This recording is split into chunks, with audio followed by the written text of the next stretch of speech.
ഓടി പിടിച്ച് വന്നെന്ന് പറയുന്നില്ല.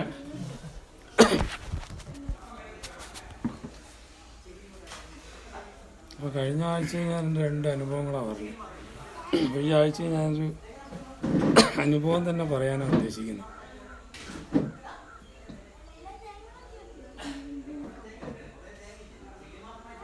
അപ്പോൾ അത് 2 അനുഭവങ്ങളാണ് എന്നാ പറയുന്നത്. ഒന്ന്, അതിന് 2 തരത്തിലുള്ള അനുഭവങ്ങളാണ്. ഒന്ന് പറയുന്നത് നമ്മുടെ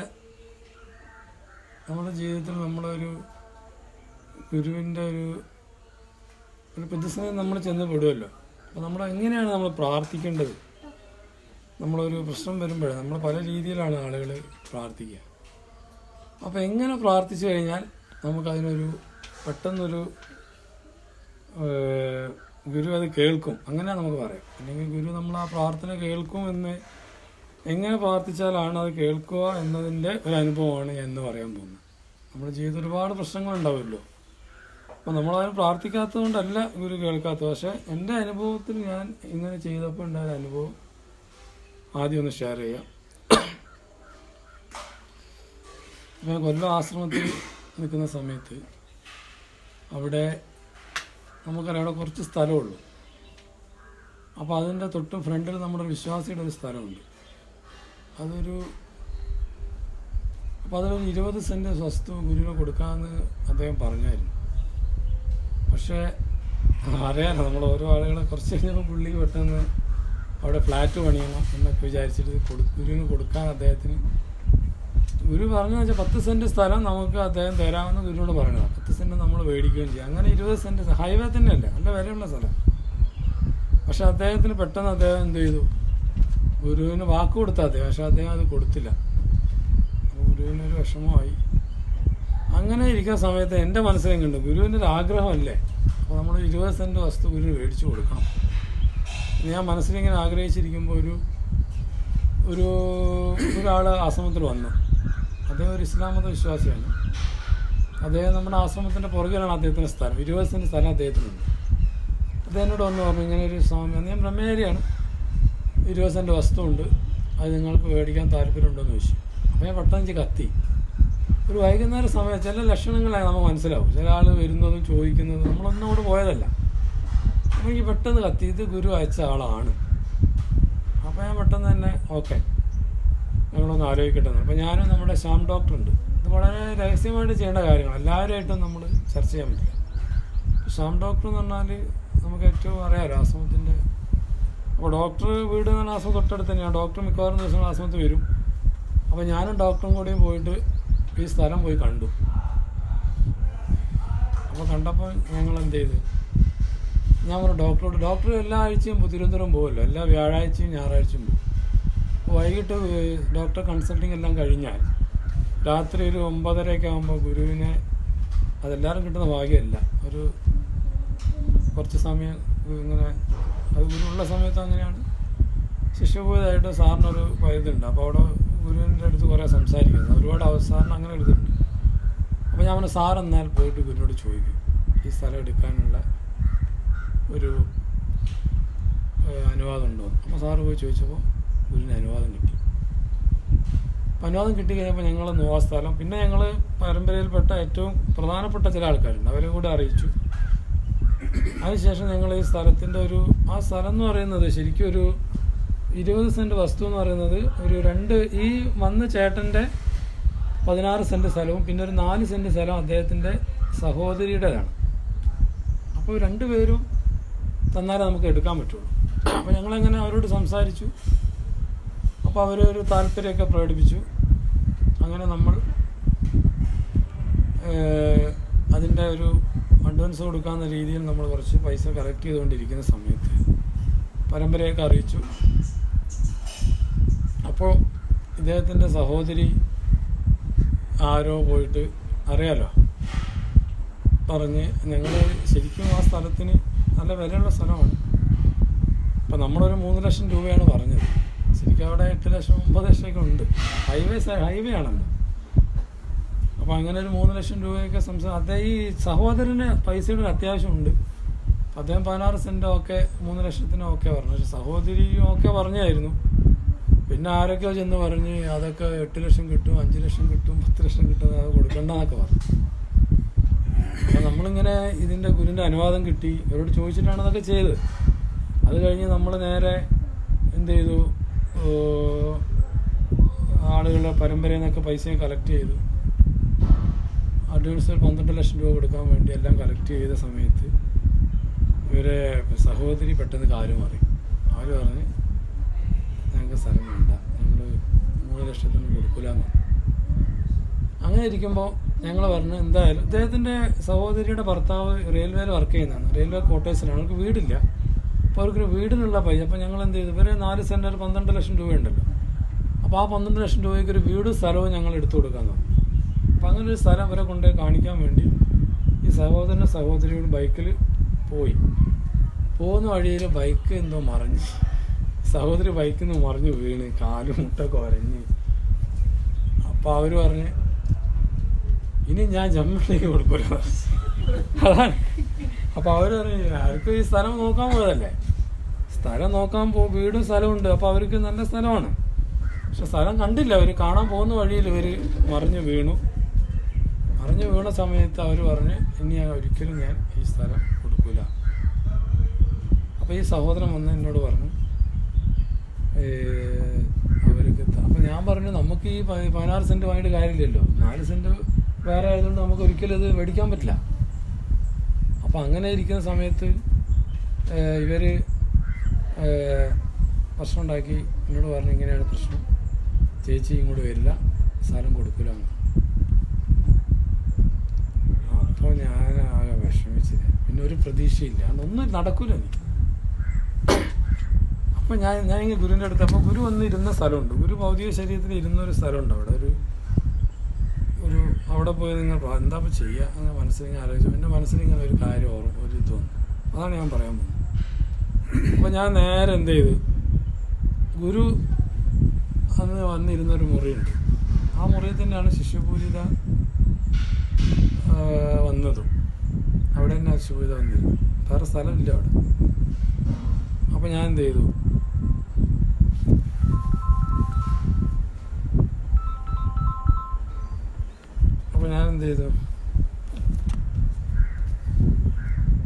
കൊല്ലത്തെ കാരണം കൊല്ലത്തിൻ്റെ അവിടെ വിളിക്കുന്നത് എന്താ നോക്കട്ടല്ലേ.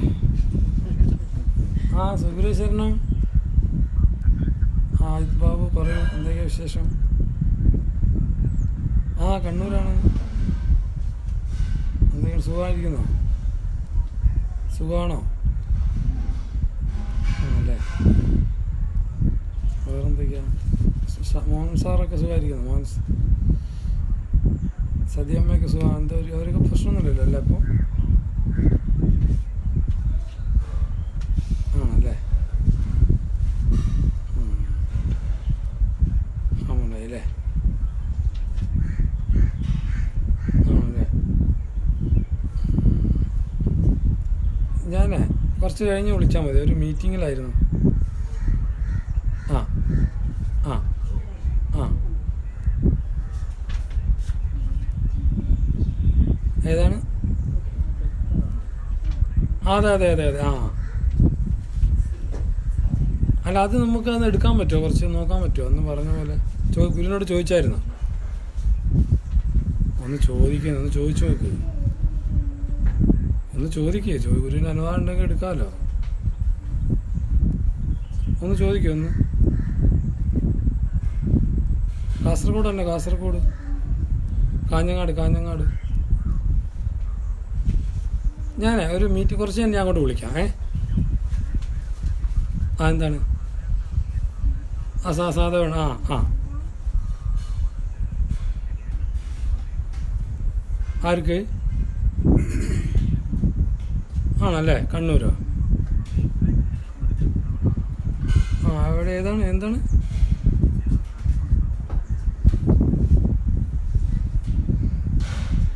ആ സുഗ്രേശനോ? ആ പറയൂ സാർ. ഓ ആ ആ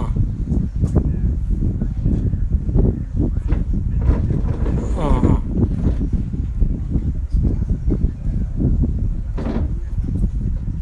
ആണല്ലേ. ആ ആ ആ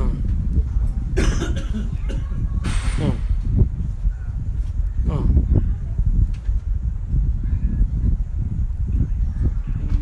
അങ്ങനെ ഡീറ്റെയിൽസ് നിങ്ങളൊന്ന് വാട്സപ്പ് ഇടുക ഒന്ന്. എൻ്റെ വാട്സപ്പിലൊന്ന് ഡീറ്റെയിൽസ് ഇടാം, കമ്പനിയുടെ പേരൊക്കെ. അപ്പോൾ ഞാൻ അന്വേഷിക്കാം. അതൊന്ന് എൻ്റെ ഈ നമ്പറിൽ വാട്സപ്പ് ഉണ്ട്, അതിൽ അയച്ചാൽ മതി. അതിൻ്റെ ഡീറ്റെയിൽസ്, അതിൻ്റെ സ്ഥലം, പേര്, കമ്പനിയുടെ അതിൻ്റെ അതൊക്കെ ഞാൻ അവിടെ ചോദിച്ചിട്ട് ഞാൻ പറഞ്ഞുതരാം.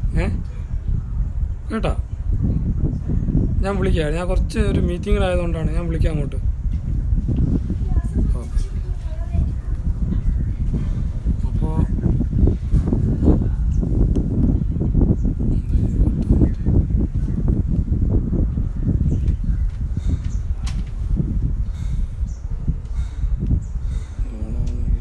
അപ്പം അതാണ് അവിടുന്ന് വിളിയുന്നുണ്ട്. അപ്പോഴേക്കും കാര്യം പറഞ്ഞോളൂ. അപ്പോഴേക്കും അവിടുത്തെ ആൾ വിളിയും. അപ്പോൾ ഞാൻ എന്ത് ചെയ്ത് ഗുരുവിൻ്റെ മുറിയിൽ കയറി. അപ്പോൾ ഇനിയിപ്പോൾ ഒരു പ്രതീക്ഷ ഒന്നുമില്ല, എല്ലാ പ്രതീക്ഷകളും അസ്തമിച്ചു. പിന്നെ അവസാനം 19 തടവിൽ വേറൊരു വഴിയില്ലല്ലോ. അപ്പോൾ ഞാൻ ഗുരുവിൻ്റെ മുറിയിൽ കയറി അങ്ങനെ പ്രാർത്ഥിച്ചപ്പോൾ ഞാൻ എന്ത് ചെയ്ത് അവിടെ ഇരുന്ന് ഗുരുവിൻ്റെ മുറിയിൽ ഇരുന്ന് കുറേ പ്രാർത്ഥിച്ചു കഴിഞ്ഞപ്പോൾ എന്താ ചെയ്യേണ്ടത് മനസ്സിലിങ്ങനെ ഒരു ഇങ്ങനെ ചെയ്യാൻ ഗുരു പറയുന്ന പോലെ എനിക്ക് തോന്നി. അപ്പോൾ ഞാൻ അവിടെ മുട്ട് കുത്തിയിട്ട്, നമ്മൾ ഗുരുവിൻ്റെ മുന്നിൽ ഇരിക്കുമല്ലോ, മുട്ട് കുത്തിയിട്ട് ഗുരുവിൻ്റെ ടേബിളില്ലേ, ആ ടേബിളിൻ്റെ പുറത്ത് ഞാൻ 2 കൈ ഇങ്ങനെ വെച്ച്, കൈ ഇങ്ങനെ വെച്ചിട്ട് ഞാൻ കൈ ഫോണാണ് ഇങ്ങനെ വെച്ചിട്ട് ഞാൻ എന്ത് ചെയ്തു, എനിക്ക് തോന്നി ഗുരുവിൻ്റെ എനിക്ക് പറയാൻ പോലും പറ്റില്ല. ഞാൻ എന്നിട്ട് മുഖം ഇങ്ങനെ അമർത്തിയില്ലേ, ഇങ്ങനെ മുഖം ഞാൻ കൈ വെച്ച് പ്രാർത്ഥിച്ച് കരഞ്ഞ് അവസാനം ഇത് ഗുരുവിൻ്റെ അത്ര ഒരു ആഗ്രഹമാണ്. ഈ സ്ഥലം ഗുരുവിന് മേടിക്കുന്നത് അദ്ദേഹം പോലും അത് കൊടുത്തില്ല. രണ്ടാമത് ഗുരു ആഗ്രഹിച്ച രീതിയിൽ ശിഷ്യങ്ങൾ ചെയ്യാൻ നോക്കുമ്പോൾ പെട്ടെന്നൊരു തടസ്സം വന്നത് ഒഴിവാകുന്ന രീതിയായി. അപ്പം ഞാൻ വേറെ കരഞ്ഞ് പ്രാർത്ഥിച്ചു. അപ്പം ഞാൻ കുറേ നേരം പ്രാർത്ഥിച്ചു. അതൊരു സങ്കല്പം ചെയ്ത് അത് ഞാൻ പറയില്ല, സങ്കല്പം ചെയ്ത് ഞാൻ പ്രാർത്ഥിച്ചപ്പോൾ അപ്പോൾ അതിങ്ങനെ കരഞ്ഞ്, അപ്പോൾ കൈ മുഴുവൻ കണ്ണുനീരായി. അങ്ങനെ ഞാൻ ഭയങ്കരമായിട്ട് എന്താ പറയുക, എനിക്ക് പറയാൻ പോലും പറ്റില്ല. അങ്ങനെ കുറേ നേരം പ്രാർത്ഥിക്കാനൊന്നും പറ്റുന്നില്ല, കാരണം അത്രയും വിഷമമായിപ്പോയി. അങ്ങനെ ഞാൻ നോക്കുമ്പോൾ കയ്യിൽ ഗുരുവിൻ്റെ കണ്ണീര് അതിൽ വീഴാനും പാടില്ലല്ലോ. പിന്നെ ഞാൻ അങ്ങനെ കൈയൊക്കെ പിടിച്ച് അങ്ങനെ ഞാൻ കുറേ പ്രാർത്ഥിച്ച് കഴിഞ്ഞപ്പോൾ ഞാൻ പതുക്കെ പുറത്തിറങ്ങി. കുറേ ഒരു മണിക്കൂർ ഞാൻ പുറത്തിറങ്ങി കഴിഞ്ഞപ്പോൾ ഈ ഒരു 6 മണിക്കാണ് ഈ സംഭവം നടക്കുന്നത്, വീഴുന്നതും തിരിച്ചു പോകുന്നത്. ഞാൻ 7:30 ആയപ്പോഴാണ് വിളി വരുന്നത്. 7:30 ആയപ്പോൾ ചേട്ടൻ വിളിച്ചതിനോട് പറയാണ്, ഇപ്പോൾ സഹോദരിയുടെ മനസ്സിലൊരു മാറ്റം വന്നിട്ടുണ്ട്, അവർക്ക് സ്വാമിയെ കാണണമെന്ന് പറയുന്നു. അവർക്ക് എന്തോ വൈകുന്നേരം വരെ എന്നോട് വരില്ല. ഞാൻ പറഞ്ഞല്ലോ, ഇങ്ങനെ പറഞ്ഞൊരു സ്ത്രീയാണ്, അത് വേറൊരു മതത്തിൽപ്പെട്ടൊരു സ്ത്രീയാണ്. അവർ രാത്രിയൊന്നും അവരിങ്ങനെ പോവില്ല, പ്രത്യേകിച്ച് ആശ്രമങ്ങളിലേക്കും സ്ത്രീകൾ അവർ പോവില്ല, ആരും പോവില്ല, പ്രത്യേകിച്ച് ഒരു ഇസ്ലാം മത വിശ്വാസികളൊന്നും പോവില്ല. അപ്പം ഞാൻ ഈ പ്രാർത്ഥന കഴിഞ്ഞ് പുറത്തിറങ്ങി കഴിഞ്ഞപ്പോഴാണ് ഈ വിളി വരുന്നത്, കറക്റ്റ് ആ ടൈമിൽ.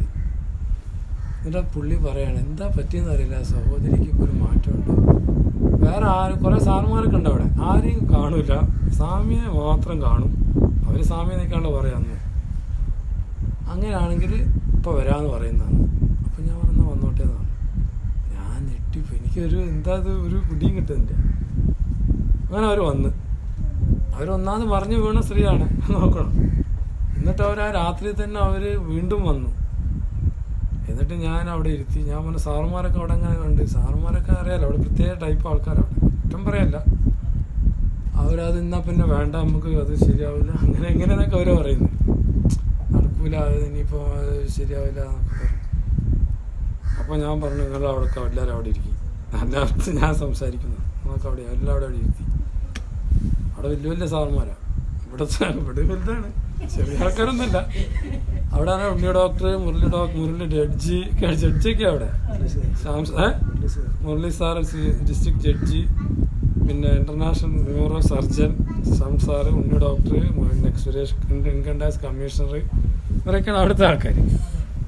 ഞാൻ എല്ലാവരും അവിടെ ഇരുന്ന് പറഞ്ഞു, ഇന്ന് അങ്ങോട്ട് വരണ്ട, ഞങ്ങൾ വേണ്ട. അപ്പോൾ അവർക്കറിയാം ഇവരൊക്കെ വന്നു കഴിഞ്ഞാൽ ഇടങ്ങാറാവുന്ന എനിക്കും അറിയാം. അതാണ് അവർ ആദ്യം പറഞ്ഞത്. അപ്പോൾ ഞാൻ എൻ്റെ റൂമുണ്ട്, റൂമിൽ തന്നെ ഇരുത്തി, വേറെ വഴിയില്ല, അപ്പോൾ പുറത്തിരുത്താൻ പറ്റുമല്ലോ. ഈ സഹോദരനുണ്ട്, ഞാനും ഈ സഹോദരൻ, ഞങ്ങൾ മൂന്നാളും അവിടെ ഇരുന്ന് ഞാൻ ഒരു അരമണിക്കൂർ ഒരു സ്പീച്ചങ്ങ് നടത്തി. ഞാൻ പറഞ്ഞ പ്രവാചകൻ്റെ കുറേ അനുഭവങ്ങളൊക്കെ പറഞ്ഞു. എന്നിട്ട് ഞാൻ പറഞ്ഞു, നിങ്ങൾ ഈ സ്ഥലം കൊടുക്കുന്നത് ഗുരുവിനാണ്. ഈ സ്ഥലം നിങ്ങൾ ആർക്കും കൊടുക്കുന്നത്? ഗുരുവിനാണ് കൊടുക്കുന്നത്. നിങ്ങൾക്ക് പൈസ കുറവുണ്ടെങ്കിൽ അതിൻ്റെക്കാൾ 1000 മടങ്ങ് നാളെ അവിടെ ഒരു ആരാധനാലയം വരുമ്പോൾ നിങ്ങളുടെ തലമുറകൾക്ക് അതിൻ്റെ നന്മ കിട്ടും. അങ്ങനെ കുറേ പ്രവാചകനെ കുറിച്ച് നമ്മൾ കുറേ കഥകളൊക്കെ പഠിച്ചു വെച്ചുകൊണ്ട്, അത് വെറുതെ പറഞ്ഞല്ല, ഹൃദയം തട്ടി തന്നെ പറഞ്ഞു. അതൊക്കെ പറഞ്ഞപ്പോൾ ഒരു 2 കൈ ഇങ്ങനെ കൂപ്പിയിട്ട് പറഞ്ഞു, സ്വാമി എനിക്ക് 3 ലക്ഷം മതി. അവർ പറയാം. അതിന് മുമ്പ് വരെ പറഞ്ഞെന്താ കൊടുക്കൂലെന്ന് പറഞ്ഞൊരു സ്ത്രീ, അവർ 2 കൈയും കൂപ്പിയിട്ട് പറയാം, കരഞ്ഞ്. ആ പെണ്ണുങ്ങൾ കരഞ്ഞ്, അവർ കരഞ്ഞുപോയി. ഞാൻ ഞെട്ടിപ്പോയി. സഹോദരൻ ഇങ്ങനെ നോക്കാം, എന്താ പുള്ളിക്കൊന്നും മനസ്സിലാവില്ല. നമ്മൾ പ്രാർത്ഥിച്ചാലും പുള്ളി കരയില്ലോ. പുള്ളിനെ കൈ കൂപ്പിയിട്ട് അവർ പറയാം, 3 ലക്ഷം മതി സ്വാമി. അപ്പോൾ അവിടെ എന്താ സംഭവിച്ചത്? നമ്മുടെ ഒരു ഒരിക്കലും നടക്കൂല എന്ന് പറഞ്ഞൊരു സംഭവം, ആ കാര്യം അവിടെ നടന്നു. അതെന്തുകൊണ്ടാണ്? പ്രാർത്ഥന എന്നാൽ വെറുതെ പ്രാർത്ഥിച്ചതല്ല. ഞാനിതുവരെ അതിനുശേഷം അങ്ങനെ പ്രാർത്ഥിച്ചില്ല. അങ്ങനെ ഒരു ഘട്ടം ഇതുവരെ വന്നില്ല. ആ ഒരു വലിയൊരു ഘട്ടം വന്നപ്പോൾ ഞാൻ സത്യം കരഞ്ഞ്, അത്രയും കരഞ്ഞിട്ടാണ് പ്രാർത്ഥിച്ചത്. അപ്പോൾ അങ്ങനെ ഒരു കണ്ണുനീർ അവിടെ വീണപ്പോൾ ഗുരുവിന് വിചാരിച്ച് നടക്കാത്ത സംഭവം ഉണ്ടോ? അവരെ മനസ്സിൻ്റെ ഉള്ളിൽ ഇപ്പം തന്നെ ആശ്രമത്തിൽ പോകണം, എന്താണ് ഈ 3 ലക്ഷം മതി എന്ന് അവരെ കൊണ്ട് പറയിപ്പിച്ചത് ഞാനല്ല. അപ്പം നമ്മുടെ ജീവിതത്തിൽ ഇതുപോലെയുള്ള, അതാണ് ഈ അനുഭവം പറഞ്ഞത്. ഈ പ്രതിസന്ധി വരുന്ന സമയത്ത് ആ ഘട്ടത്തിൽ നമ്മൾ എങ്ങനെ പ്രാർത്ഥിക്കണം? നമ്മൾ മനസ്സുരുകിയിട്ട്, അതൊരു ഗുരുവിൻ്റെ ഒരു കാര്യത്തിന് വേണ്ടിയാണല്ലോ. നമ്മൾ ഏത് കാര്യമായിട്ട്, നമ്മളെ വ്യക്തി ജീവിതത്തിലായാലും നമ്മളൊരു പ്രശ്നം വരുമ്പോൾ നമ്മൾ ആരും വിഷമിച്ചിരിക്കുകയല്ല വേണ്ടത്. നമുക്കെല്ലാവർക്കും നമ്മളെ വീട്ടിൽ ഓരോ പൂജാമുറി ഇല്ലേ, ഓരോ തിരികെത്തിക്കുന്ന സ്ഥലമില്ലേ, അവിടെ പോയി നിന്നിട്ട് വെറുതെ അങ്ങനെ കരയാനില്ല. നമ്മളാ പ്രാർത്ഥിച്ചുകൊണ്ട് നമ്മൾ ഗുരുവിനെ അർപ്പിച്ച് വിളിച്ച് കരയണം. അല്ല വെറുതെ അങ്ങനെ കരയല്ല. ആ പ്രാർത്ഥന വരുമ്പോൾ ഉള്ളിൽ നിന്ന് പ്രാർത്ഥന അറിയാതെ കണ്ണുനീര് ഒഴുകി വരണം. അങ്ങനെ ഞാൻ ഉദ്ദേശിച്ചത്. പിന്നെ വെറുതെ ഇപ്പോൾ കരയാൻ ആർക്കും പറ്റൂല, അങ്ങനെയല്ല. നമ്മൾ കണ്ടില്ല, ചില ഇമോഷണൽ ആകുമ്പോൾ നമ്മൾ അറിയാതെ കരഞ്ഞു പോലെ, ആ കരച്ച്. അല്ലാതെ നമ്മളിങ്ങനെ പൊട്ടി കരഞ്ഞ കാര്യമല്ല. അപ്പം നമ്മുടെ ജീവനാണ് കരയുന്നത്. അപ്പോൾ നമ്മുടെ ജീവൻ്റെ ഒരു വേദനയായിട്ട് മാറും അത്. മറ്റേ തന്നെ നമ്മൾ ഭൗതികമായ ഒരു ശരീരത്തിൻ്റെ കണ്ണ് കരയുന്നതല്ല. ചില ആൾക്കാർ ഗുരുവിനെ കാണുമ്പോൾ കരയുന്നില്ലേ, അവർ കൺട്രോൾ ചെയ്യാൻ പറ്റില്ല. അവർ കരയുന്നത് അവരല്ല കരയുന്നത്, അവരുടെ ജീവൻ ഗുരു ആരാണ് തിരിച്ചറിഞ്ഞ് കരയാണ്. അങ്ങനെ ഞാൻ ഇത് ചെയ്ത് കഴിഞ്ഞ് കുറേ വർഷങ്ങൾ കഴിഞ്ഞ്, ഞാൻ ഇപ്പോൾ അവിടെ അന്ന് ഞാൻ വടകരയിരിക്കുമ്പോൾ അവിടെ ഈ സത്സംഗം ഇവിടെ നടത്തിയില്ല. ഇതുപോലെ സത്സംഗം കൊല്ലത്ത് നടത്തിയപ്പോൾ എന്നെ 1 മാസം വർക്ക് ചെയ്യാൻ വേണ്ടി അങ്ങോട്ട് വിളിച്ചായിരുന്നു. അപ്പോൾ ഞാൻ 1 മാസം അവിടെ ഇരുന്നു. അങ്ങനെ അവിടെ വർക്ക് ചെയ്യുന്ന സമയത്ത് ഈ മുരളി സാർ എന്ന് പറഞ്ഞാൽ നമ്മുടെ ജഡ്ജി എൻ്റെ അടുത്ത് പറയാണ്, ഇയാളെ കുറേ കാലം കഴിഞ്ഞപ്പോൾ ഇദ്ദേഹത്തെ കണ്ടു, ഈ മനുഷ്യനെ. ആ മനുഷ്യൻ എന്താ പറഞ്ഞതെന്നറിയാം? അന്ന് ഞാൻ പറഞ്ഞില്ലേ, നിങ്ങൾ കൊടുക്കുന്നത് ഗുരുവിനാണ്, നിങ്ങൾക്കിതിൻ്റെ ഇരട്ടി നിങ്ങളുടെ മക്കൾക്ക് നിങ്ങളുടെ തലമുറക്കും കിട്ടുന്നതാണല്ലേ. അയാളെന്താ പറഞ്ഞറിയാം? അന്ന് സ്വാമി പറഞ്ഞ പോലെ തന്നെ ഞങ്ങൾക്ക് കുറച്ച് പൈസ, അതുകൊണ്ട് ഞങ്ങൾക്ക് ജീവിതത്തിൽ ഒരുപാട് ഉയർച്ചകൾ ഉണ്ടായിരുന്നു. മനസ്സിലായോ? ആ സഹോദരിക്ക് നല്ല ഉയർച്ച ഉണ്ടായി. ഈ മനുഷ്യൻ നമ്മൾ പറയുന്നത് വെറുതെ പറയുന്നല്ല.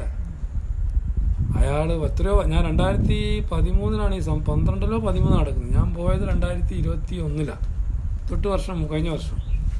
ഇത്രയും വർഷത്തിനടുത്ത് അദ്ദേഹത്തെ, ഈ മനുഷ്യൻ മുരളി സാർ യാദൃശ്യമായിട്ട് എവിടുന്നോ കണ്ടത്, അങ്ങനെ കാണേണ്ട ആവശ്യമൊന്നുമില്ലല്ലോ. അപ്പം അയാൾ പറയാണ്, എൻ്റെ ജീവിതത്തിൽ ആ എന്തുണ്ടായി, ഒരു മാറ്റം ഉണ്ടായി ആ ഗുരുവിനെ സ്ഥലം കൊടുത്തപ്പോൾ. അപ്പം എന്താണ് നമ്മൾ മനസ്സിലാക്കേണ്ടത്? നമ്മൾ ഗുരുവിന് വേണ്ടി ഒരു കാര്യം കൊടുക്കുമ്പോഴോ ചെയ്യുമ്പോഴോ, നമ്മൾ കർമ്മം ചെയ്യുമ്പോഴോ നമുക്കതിൻ്റെ 100 ഇരട്ടിയാണ് ഗുരു തരുന്നത്. മനസ്സിലായില്ലേ? അപ്പോൾ നമ്മുടെ പ്രാർത്ഥന എന്ന് പറഞ്ഞാൽ എന്തായിരിക്കണം? അങ്ങനെ ഒരു നിഷ്കളങ്കമായ ഒരു മനസ്സിൻ്റെ ഒരു ഒരു വലിയൊരു പ്രാർത്ഥനയും സങ്കല്പം ഉണ്ടാകും. അത് കഴിഞ്ഞ് ഞങ്ങൾ ഈ സമർപ്പണം സ്വീകരിക്കാൻ വേണ്ടി നമ്മളെല്ലാ വീട്ടിലും പോകുമല്ലോ, നമ്മളെല്ലാ വീടുകളിലും പോകുമല്ലോ. അങ്ങനെ ഒരു വീട്ടിൽ പോയി. ആ വീട്ടിൽ പോയ സമയത്ത് അത് ഒരു സെയിൽ ടാക്സിൻ്റെ വലിയൊരു ഓഫീസറാണ്. അത് ഇൻകം ടാക്സ് അല്ല, അത് വേറെ സുരേഷ് സാറല്ല, വേറൊരു സാർ. അദ്ദേഹം ഒരു വിശ്വാസിയാണ്. അദ്ദേഹം ഭാര്യയും മക്കളൊക്കെയാണ് നല്ല അദ്ദേഹം വിശ്വാസിയാണ്. എന്നാലും കുറച്ചൊരു സംശയദൃഷ്ടിയൊക്കെ ഉള്ള ഒരാളാണ്. വിശ്വാസത്തിൻ്റെ ഭാഗത്ത് കുഴപ്പമൊന്നുമില്ല. അങ്ങനെ ഞങ്ങൾ അദ്ദേഹത്തിന് വീട്ടിൽ പോയി.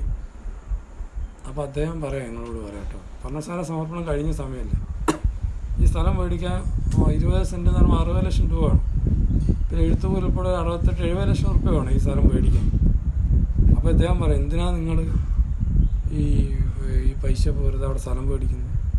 ആശ്രമത്തിൽ കടമുണ്ടല്ലോ, ആശ്രമത്തിന് കടം കിട്ടിക്കൂടെ, വെറുതെ ഈ സ്ഥലം മേടിച്ചിടണോ, അങ്ങനെ ഇങ്ങനെ പറഞ്ഞിട്ട് പുള്ളി ഒരു നെഗറ്റീവായിട്ട് ഇങ്ങനെ പറയാം, എന്തൊക്കെയോ പറയുന്നുണ്ട് പുള്ളി. പിന്നെ ഒരു ആശ്രമത്തിൽ അങ്ങനെയാണ്, ആശ്രമത്തിൽ ഇങ്ങനെയാണ്, ആശ്രമത്തിൽ കുറ്റം പറയാം, ആശ്രമത്തിൽ അങ്ങനെ ഉറങ്ങാൻ പൈസ ഇങ്ങനെ ചിലവാക്കുന്നു, സന്യാസിമാർ അങ്ങനെ ആക്കുന്നു എന്നൊക്കെ പറഞ്ഞിട്ട് ഇങ്ങനെ പുള്ളി ഓരോ കുറ്റങ്ങൾ പറയും. അപ്പം ഞാൻ സാധാരണഗതിയിൽ നമ്മളിത് കേൾക്കുമ്പോൾ നമുക്ക് ഒരു എന്താ പറയുക, ഇതൊരു ഞാൻ ഇനി പറയാൻ പോകുന്നൊരു വലിയൊരു വിഷയമാണ്. അതിന് വലിയൊരു മീറ്റിംഗ് വന്നാലും ഞാൻ ഇതിനോട് റിലേറ്റഡ് ആയതുകൊണ്ട് ഞാൻ ഇതിപ്പം ജസ്റ്റ് പറയുന്നുള്ളൂ. അപ്പം നമ്മോടിങ്ങനെ പറയുമ്പോൾ നമ്മൾ മനസ്സിലാക്കാൻ വേണ്ടി ഞാൻ പറയുകയാണ്. നമുക്കൊക്കെ അങ്ങനെ തോന്നും ചിലപ്പോൾ. അപ്പോൾ തോന്നുന്നല്ല, ചിലപ്പോൾ തോന്നാതിരിക്കാൻ ഞാൻ അത് അറിയാൻ വേണ്ടി പറയണം. അപ്പോൾ ഇവരിങ്ങനെ ഇയാളിങ്ങനെ ഭയങ്കരമായിട്ട് സന്യാസിമാരെ കുറ്റം പറയുന്നു, പൈസ എങ്ങനെ ചൂർത്തടിക്കുന്നു, മറ്റേതാക്കുന്നു, മറിച്ചതാക്കുന്നു, നിങ്ങൾ ഈ പൈസ ഇപ്പം എന്തിനാണ് വെറുതെ സ്ഥലം മേടിക്കുന്ന, ആശ്രമത്തിൽ എത്ര കടമുണ്ട്, അത് ഇതെന്നൊക്കെ പറഞ്ഞു പുള്ളി. അത് ഞാനെല്ലാം ഇങ്ങനെ നിശബ്ദനായി കേട്ടിരുന്നു. കൂടെ വന്നവരൊക്കെ ഇങ്ങനെ എന്താ പറയുക, അവരും ആകെപ്പാടെ. അപ്പം ഇങ്ങനെ കുറച്ച് കഴിഞ്ഞപ്പോൾ ഞാൻ ഇങ്ങനെ അദ്ദേഹത്തോട് ഞാൻ ഒരു കാര്യം പറഞ്ഞു. അതാണ് നിങ്ങൾ ശ്രദ്ധിച്ച് കേൾക്കേണ്ട ഒരു കാര്യം. ഞാൻ അദ്ദേഹത്തോട് പറഞ്ഞത്, ഈ ലോകത്ത് ഒരുപാട് ഗുരുപരമ്പരകൾ വന്നിട്ടുണ്ട് അല്ലേ. ക്രിസ്തു പരമ്പര വന്നിട്ടുണ്ട്, പ്രവാചക പരമ്പരയുണ്ട് അല്ലേ, ഇസ്ലാം മത പരമ്പരയുണ്ട്, അതുപോലെ ഒരുപാട് ഗുരുക്കന്മാരുണ്ട്. അവരുടെയൊക്കെ സമകാലിക ശിഷ്യന്മാർ എങ്ങനെയായിരുന്നു? ആ പ്രസ്ഥാനത്തിന് വേണ്ടി ജീവൻ പോലും കൊടുത്തവരല്ലേ അല്ലേ. യേശുവിൻ്റെ ശിഷ്യന്മാരൊക്കെ ഇന്ന് ഞാൻ അവിടെ നമ്മളത് സംസാരിച്ചു, സിംഹക്കൂട്ടിലേക്ക് വലിച്ചെറിഞ്ഞു, അവരെ വളരെ മൃഗീയമായി പൈശാചികമായി അവരെ അല്ലേ, ക്രിസ്തു യേശു പരമ്പരയും നബി പരമ്പരയൊക്കെ സ്ത്രീകളൊക്കെ അത്ര രീതിയിൽ ഉപദ്രവിച്ചിട്ടുണ്ട്. അപ്പോൾ അങ്ങനെ കഷ്ടപ്പെട്ട് അവരുടെ ആ സമകാലി ശിഷ്യന്മാരൊക്കെ എങ്ങനെയുള്ളവരായിരുന്നു? ത്യാഗികളല്ലേ. നമ്മളെ സ്ഥിതി എന്താ? എപ്പോഴും ചിന്തിച്ചിട്ടുണ്ട്? നിങ്ങൾ ആരെങ്കിലും ചിന്തിച്ചിട്ടുണ്ട്? ചിന്തിക്കേണ്ട വിഷയമാണ്. യേശുവിൻ്റെ ഇന്ന് ഞാൻ അവിടെ പറയും, യേശുവിനെ നബീനെയൊക്കെ അയച്ചതാൻ ആരാണ്? ദൈവ നിശ്ചയപ്രകാരമാണ് യേശുവൊക്കെ വന്നത്. നമ്മുടെ ഗുരു ആരാണ്? ദൈവം എന്നാണ് അല്ലേ. ഇവരൊക്കെ അയച്ചതാണ് ദൈവം.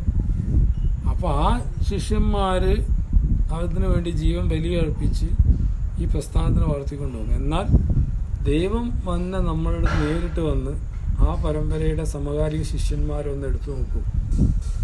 ഇപ്പോഴത്തെ അല്ല, ഗുരുവിൻ്റെ കൂടെയുള്ള സമയത്തായാലും ഇപ്പോഴായാലും എടുത്തു നോക്കൂ, എന്താ സ്ഥിതി? നമ്മളെ സിംഹക്കൂട്ടിലേക്ക് നല്ല നമ്മൾ ആശ്രമത്തിലേക്ക് വിളിച്ചാൽ നമുക്ക് വിഷമം അല്ലേ. കാരണം സിംഹക്കൂട് പോട്ടെ, അപ്പോൾ അതൊക്കെ പോട്ടെ. അത്ര സിംഹക്കൂട് തന്നെ നമ്മളെ പിന്നെ ജമ്മത്ത് പോവില്ല. ആശ്രമത്തിൽ പോയിട്ട് ചോദിക്കും, ഇങ്ങനെ കൈത്തിൽ കാക്കാനാ പസ്താവസിനോട് ചോദിച്ച പോലെ വാൾ വെച്ചിട്ട് ശാന്തിയിൽ പോകുന്നതാണ്. ഞാൻ പോയില്ല, ഞാനിപ്പോൾ ആ ഭാഗത്തേ പോയില്ല, ആളെ മാറിയായിരിക്കും. ശാന്തിയിൽ അങ്ങനെ ആശ്രമമുണ്ടോ? അങ്ങനെ ആശ്രമത്തെക്കുറിച്ച് ഞാൻ കേട്ടിട്ടേ ഇല്ല എന്ന് പറയും. നമ്മൾ പത്രോസിനൊക്കെ പറയുമ്പോൾ നമ്മളിങ്ങനെ പറയും, ഡയലോഗ് അടിക്കും. പത്രോസിനെ നമ്മളായിരിക്കണം. നമ്മൾ 3 വട്ടമല്ല 300 വട്ടം തള്ളിപ്പറയും അല്ലേ. 3 വട്ടം തള്ളിപ്പറഞ്ഞതാണ് പത്രോസിനെ കുറിച്ച് പറയുന്നത്. നമ്മളെല്ലാം കൈകൾ വെച്ചിട്ട് കഴുത്ത് കത്തിയൊന്നും നോക്കണ്ട, ശാന്തിയിൽ പോകുന്നതാണ്. നമ്മൾ പറയും, ഞാൻ ഒരു പ്രാവശ്യം വഴിതെറ്റി അറിയാതെ പോയതാണ്, ശരിക്കും പോയതല്ല, ആരോ കൂട്ടിക്കൊണ്ടായി, ഞാൻ ഇനി പോകില്ല എന്നൊക്കെ പറയും. ഞാൻ പറഞ്ഞ മനസ്സിലായില്ലേ, അങ്ങനത്തെ ആൾക്കാരാണ് നമ്മൾ. അപ്പോൾ ഞാൻ പറഞ്ഞു വന്ന അതിനൊന്നല്ല, ഈ സമകാലിക ശിഷ്യന്മാർ അതിനു വേണ്ടി എന്ത് ചെയ്തു? കഷ്ടപ്പെട്ടു. നമ്മളെ നമ്മളെല്ലാ ഫുഡൊക്കെ അടിച്ചില്ലേ, അങ്ങനെയല്ല. നമ്മൾക്ക് എല്ലാ സൗകര്യം ഉണ്ട്. ഭക്ഷണത്തിന് ഭക്ഷണം, ഇരിക്കാൻ കസേരയുണ്ട്, ഗസ്റ്റ് എടുക്കാൻ ഗസ്റ്റ് റൂം, അത് ഇത്, നമ്മുടെ വീടുകളിലെ സൗകര്യം ഉണ്ട്, എല്ലാം ഇല്ലേ? അപ്പോൾ സൗകര്യമില്ലാത്ത ആരെങ്കിലും ഉണ്ടോ? ഇല്ല. അപ്പം നമ്മളെ സംബന്ധിച്ച് നമുക്ക് ആ വിഷയത്തോട് നമ്മുടെ ജീവൻ ബലിയർപ്പിക്കാന്നൊക്കെ പറഞ്ഞാൽ നമുക്ക് ഒരിക്കലും ചിന്തിക്കാൻ പറ്റില്ല. പറ്റുമോ? പക്ഷെ അവരത് ചെയ്തില്ലേ? ഇല്ലേ? എന്നിട്ട് ഞാൻ അദ്ദേഹത്തോട് ചോദിച്ചു, ആ പരമ്പരയുടെ ഇപ്പോഴത്തെ സ്ഥിതി എന്താണ്? ഇപ്പം എന്താ ചെയ്യുന്നത് ആ പരമ്പര? ആ പരമ്പര എന്തായി? ക്രിസ്മസിൻ്റെ അന്ന് അവരെന്താ ചെയ്യുന്നത്? ഫുള്ള് വെള്ളം അടിച്ച് ഡാൻസും ഇല്ലേ അല്ലേ? ദുഃഖ വെള്ളിയാഴ്ച എന്താ? ദുഃഖം മാറാൻ വേണ്ടിയിട്ട്. ഞായറാഴ്ച ഈസ്റ്ററാണ് സന്തോഷിക്കാൻ വേണ്ടി. മനസ്സിലായില്ലേ? ദുഃഖത്തിന് ഇവരെന്ത് ചെയ്യും? മദ്യം ഉപയോഗിക്കും. അപ്പോൾ ഞങ്ങളെ വിഷമം മാറാൻ വേണ്ടിയാണ് ഞങ്ങൾ കുടിക്കുന്നത്.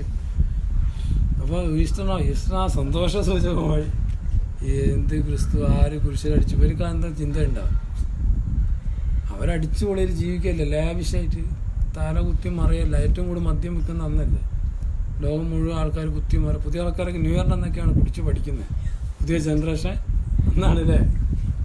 അപ്പോൾ ആ ന്യൂ ഇയറിന് ഒരാഴ്ച ആഘോഷം. പിന്നെ എന്താണ് ക്രിസ്തു നബി പരമ്പരയിൽ എന്താ സ്ഥിതി? അവർ പല വിഭാഗങ്ങളായിട്ട് തിരിഞ്ഞില്ലേ അല്ലേ? അവരെന്നിട്ട് എന്താ ചെയ്യുന്നത്? പല രീതിയിലും ആ പൈശാചിക രീതിയിൽ അവർ ജീവിക്കുന്നത്. ഉറൂസ് നടത്തിയില്ലേ? ഈ ഹൈന്ദവത്തേക്കാൾ പൈശാചികമായ രീതിയിൽ മന്ത്രിച്ചു ചരട് കെട്ടിക്കൊടുക്കലും ഊതുന്നുണ്ടല്ലേ അല്ലേ? പിന്നെ ഒരു വടിയെടുത്ത് ഇങ്ങനെ അടിക്കലും അങ്ങനെ ചില പരിപാടിയൊക്കെ ഉണ്ട്. ഇതൊക്കെ പോയാലേ കാണുള്ളൂ. ഭീമാപ്പള്ളിയിലൊക്കെ പോയി കഴിഞ്ഞാൽ കാണാം. അവിടെ ചില ആൾക്കാരുണ്ട് ഉസ്താദുമാർ, ഇവരിതാ പരിപാടി. അപ്പോൾ അങ്ങനെ ഈ പരമ്പരയുടെ 2000 വർഷം കഴിഞ്ഞപ്പോൾ സംഭവിച്ചു, അവർ മോശമായി പോയില്ലേ? പക്ഷെ നമ്മുടെ ശാന്തിഗിരി പരമ്പര എന്താ? ഈ പരമ്പരയിലെ സമകാലിക ശിഷ്യന്മാരെപ്പോഴും നമ്മളെ പോലെ ആയിരിക്കും, ഉടായിപ്പോഴായിരിക്കും. ദൈവത്തിന് അറിയാതെ. കാരണം എന്താ അറിയോ? ഈ നല്ല ആൾക്കാരൊക്കെ ഇതൊരു ജനറ്റിക്കായിട്ട് തലമുറകളിലൂടെ ശുദ്ധീകരിക്കേണ്ട ഒരു കർമ്മമാണ്. ഇപ്പോൾ ഒരു സന്യാസി എന്ന് പറയുമ്പോൾ നമ്മൾ വിചാരിക്കുക എന്താ? സന്യാസം തന്നെ ഒരുപാട് LKG UKG ഒക്കെ ഉണ്ട്. നമ്മൾ കോളേജ് 10ാം ക്ലാസ്സിലുള്ള സന്യാസിമാരുടെ രീതിയിൽ ചിരിക്കേണ്ട ഗൃഹസ്ഥാശ്രമികൾക്കും ഉണ്ട്. നിങ്ങൾ യഥാർത്ഥ ഗൃഹസ്ഥാശ്രമികളായിട്ടില്ല അല്ലേ? സന്യാസിന് മാത്രമാണ്. നമ്മൾ ഈ പരമ്പരയിൽ ബ്രഹ്മചാരികൾ, സന്യാസിമാർ, ജന്യമാർ അല്ലെങ്കിൽ സ്വാമിമാർ, ഗൃഹസ്ഥന്മാർ, ഇവരൊക്കെ എന്ന് പറഞ്ഞാൽ ആരാണ്? നമ്മൾ ഗൃഹസ്ഥാശ്രമ സംഘം എന്നൊക്കെ പറയില്ലേ? നമ്മൾ പറയുന്നോളൂ, നമ്മൾ അതിൻ്റെ 7 വരെ നമ്മൾ എത്തിയിട്ടില്ല. മനസ്സിലായില്ലേ? ഏതാ? നമ്മളൊക്കെ എത്രയോ പടി താഴെ. ഞാനിന്നിപ്പോൾ അവിടെ കുറേ അതിലിപ്പോൾ വേറെ ദിവസം പറയാത്. അപ്പോൾ നമ്മളൊക്കെ എത്രയോ താഴെയാണ് നിൽക്കുന്നത്. 150ാമത്തെ പടി എന്നാണ് ഞാൻ അവിടെ പറഞ്ഞത്. അപ്പോൾ ആ പടി നിന്നിട്ട് നമ്മളിങ്ങനെ മേലോട്ട് കയറണോ വേണ്ടതെന്ന് വെച്ച് നിൽക്കാം. അപ്പോൾ ഒരു സ്റ്റെപ്പ് നമ്മൾ താഴെയാണ് നിൽക്കുന്നത്. അപ്പോൾ ഞാൻ പറഞ്ഞത് എന്താണ്? അപ്പം നമ്മുടെ പരമ്പര എന്ന് പറയുന്നത് മറ്റു പരമ്പരകൾക്കില്ലാത്തൊരു കർമ്മം ഗുരു നമുക്ക് തന്നിട്ടുണ്ട്. അപ്പം നമ്മളിൽ ഒരുപാട് കുറവുകളുണ്ടാവും. അപ്പോൾ ഈ കുറവുകളെ ഗുരു എന്ത് ചെയ്യുന്നത് വെച്ചാൽ ഈ പരമ്പരയിലേക്ക് ഈ കുറവിനെ കൊണ്ടുവന്നിട്ട് ഇതിനെ ആവർത്തിച്ച് നിവർത്തിക്കുകയാണ്. മനസ്സിലായില്ലേ? അപ്പോൾ നമുക്കൊക്കെ തെറ്റുപറ്റുന്ന മനുഷ്യരില്ലല്ലോ. സന്യാസിയായിട്ട് ജനിച്ചതല്ലല്ലോ. ഏതോ ജന്മാന്തര കർമ്മഭാഗ്യം കൊണ്ട് ഗുരു പറഞ്ഞല്ലോ ഓരോരുത്തർ സന്യാസം കിട്ടുന്നത് യഥാർത്ഥത്തിൽ. ഇപ്പം നമ്മളൊക്കെ ഒരു സന്യാസിയായി ജീവിച്ച് ആ ജീവൻ വിട്ട് പിന്നെ 2 or 3 കുറേ കഴിയുമ്പോഴേ നമ്മൾ യഥാർത്ഥത്തിലുള്ള ഒരു സന്യാസം ജ്ഞാന തപസ്സുകൾ എന്ന് പറയുന്ന ആളുകൾ വരുമ്പോൾ ആ ലെവലിൽ വരും. പക്ഷെ നമുക്കിപ്പോൾ എന്താണ് ഇതിന് തുടങ്ങി വെക്കണ്ടേ? അതുപോലെ തന്നെ ഗൃഹസ്ഥാശ്രമം അങ്ങനെ തന്നെ. ആ ഉത്തമനായ ഗൃഹസ്ഥാശ്രമം എന്ന ലെവലിലേക്ക് ഒരു ജീവൻ എത്തണമെങ്കിൽ 3-4 തലമുറ കഴിയണം എന്ന് വിചാരിച്ചിട്ട് നമുക്കിപ്പോൾ ഈ നമ്മളെ കുറവുകൾ നമ്മളതിൽ ഗുരു എന്ത് ചെയ്യുക? നമ്മളിലൂടെ ഈ കുറവിനെ എന്ത് ചെയ്യുക? ശുദ്ധീകരിക്കുകയാണ്.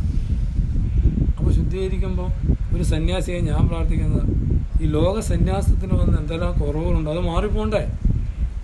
അപ്പോൾ അത് നമ്മുടെ എന്നിലൂടെ ഞങ്ങളുടെ ഈ ഗുരുവിൻ്റെ ഗുരുത പ്രകാശ് സഭയിലൂടെ അല്ലെങ്കിൽ ബ്രഹ്മചാരിയാണെങ്കിൽ ലോക ബ്രഹ്മചാരി തന്നെ. അതുപോലെ തന്നെ നിങ്ങൾ എന്ത് പ്രാർത്ഥിക്കണം? ലോക ഗൃഹസ്ഥാശ്രമത്തിന് വന്ന കുറവുണ്ട് അല്ലേ? ഈ ആളുകളൊക്കെ ജീവിക്കുന്നുണ്ടല്ലോ, അവർ തോന്നിയ പോലെ ജീവിക്കുന്നത്. നമ്മൾ അങ്ങനെ എല്ലാം എന്നല്ല. അപ്പോൾ നമ്മളുടെ ആ പ്രാർത്ഥനയും സങ്കല്പം എന്താണ്? നമ്മൾ എന്ന് പറയുന്ന വ്യക്തിക്ക് വേണ്ടിയല്ല, നമ്മൾ ഏതിലാണോ നിൽക്കുന്നത്, ബ്രഹ്മചര്യാണ്, സന്യാസം, ഗൃഹസ്ഥാശ്രമം, അതിലെ ലോകത്ത് വന്ന കുറവുകളെ ഗുരു എന്ത് ചെയ്യുക, നമ്മളിലൂടെയാണ് പിടിക്കുന്നത്. മനസ്സിലായോ? അപ്പോൾ നമുക്ക് എത്ര പ്രശ്നമുണ്ടാവും? ഇപ്പോൾ ലോക സന്യാസത്തിൻ്റെ കുറവുകളെ ഗുരു പിടിക്കുന്ന ഇപ്പോഴുള്ള ഞങ്ങളെപ്പോലുള്ള ഇപ്പോൾ അല്ലെങ്കിൽ ഈ സന്യാസ സംഘത്തിലുള്ള ആളുകളോട് പിടിക്കുമ്പോൾ അത് നമ്മളിലേക്ക്, മനസ്സിലായില്ലേ? അപ്പം നമ്മളെ ഗുരു എന്ത് ചെയ്യുക, അതിനൊരു ഉപകരണമാക്കി നിർത്തുകയാണ്. എന്നിട്ട് നമ്മളെ ശുദ്ധീകരിക്കുമ്പോൾ എന്ത് സംഭവിക്കും? ഈ തലമുറകളിലൂടെ എന്ത് ചെയ്യും? ഈ കർമ്മത്തെ ശുദ്ധീകരിക്കുകയാണ്. മനസ്സിലായില്ലേ? അപ്പോൾ അതിനുള്ള ഏറ്റവും വലിയൊരു മാർഗം എന്താണ്? അതാണ് ശാന്തിഗിരിയിലെ ഗുരുപൂജ. മനസ്സിലായോ? മറ്റു പരമ്പരകൾക്കൊന്നും ഇല്ലാത്ത ഒരു ഭാഗ്യമാണ് നമുക്ക് കിട്ടിയത്. മനസ്സിലായോ?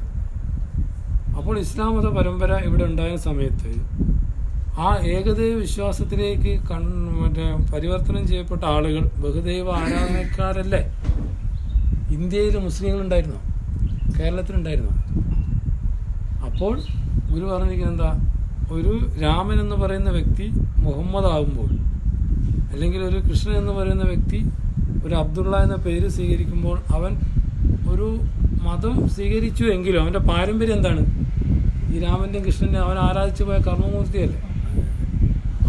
ഇത് ഞാൻ അറിവിലേക്ക് പറയുന്നതാണ്, ഇതൊന്നും പുറത്തൊന്നും പോയി പറയരുത്. അപ്പോൾ ഈ തലമുറകൾ ഈ പാരമ്പര്യം എന്താ നിൽക്കുന്നത്? ഈ ബഹുദൈവം തന്നെയല്ലേ? പക്ഷേ ഇസ്ലാം മത പരമ്പരയ്ക്ക് ദൈവം ഗുരുപൂജയുള്ള അനുഭവം കൊടുത്തിട്ടുണ്ടോ? ഇല്ല. അപ്പോൾ അവരെ തലമുറ കഴിഞ്ഞ് വരുമ്പോൾ എന്ത് ചെയ്യും? ഇവർ പഴയ സ്വഭാവം കാണിക്കൂലേ? ഇപ്പോൾ കാണിക്കുന്നുണ്ടില്ലേ? പള്ളിയിലൊക്കെ ലൈറ്റ് ഇട്ട് നബിദിനത്തിന് ആഘോഷം, കുട്ടികളെ കേൾക്കുന്നു, നമ്മൾ ബാലഗോകുലത്തിന് പോകുന്ന പോലെ അങ്ങനെ സംഭവം കണ്ടിട്ടില്ലേ?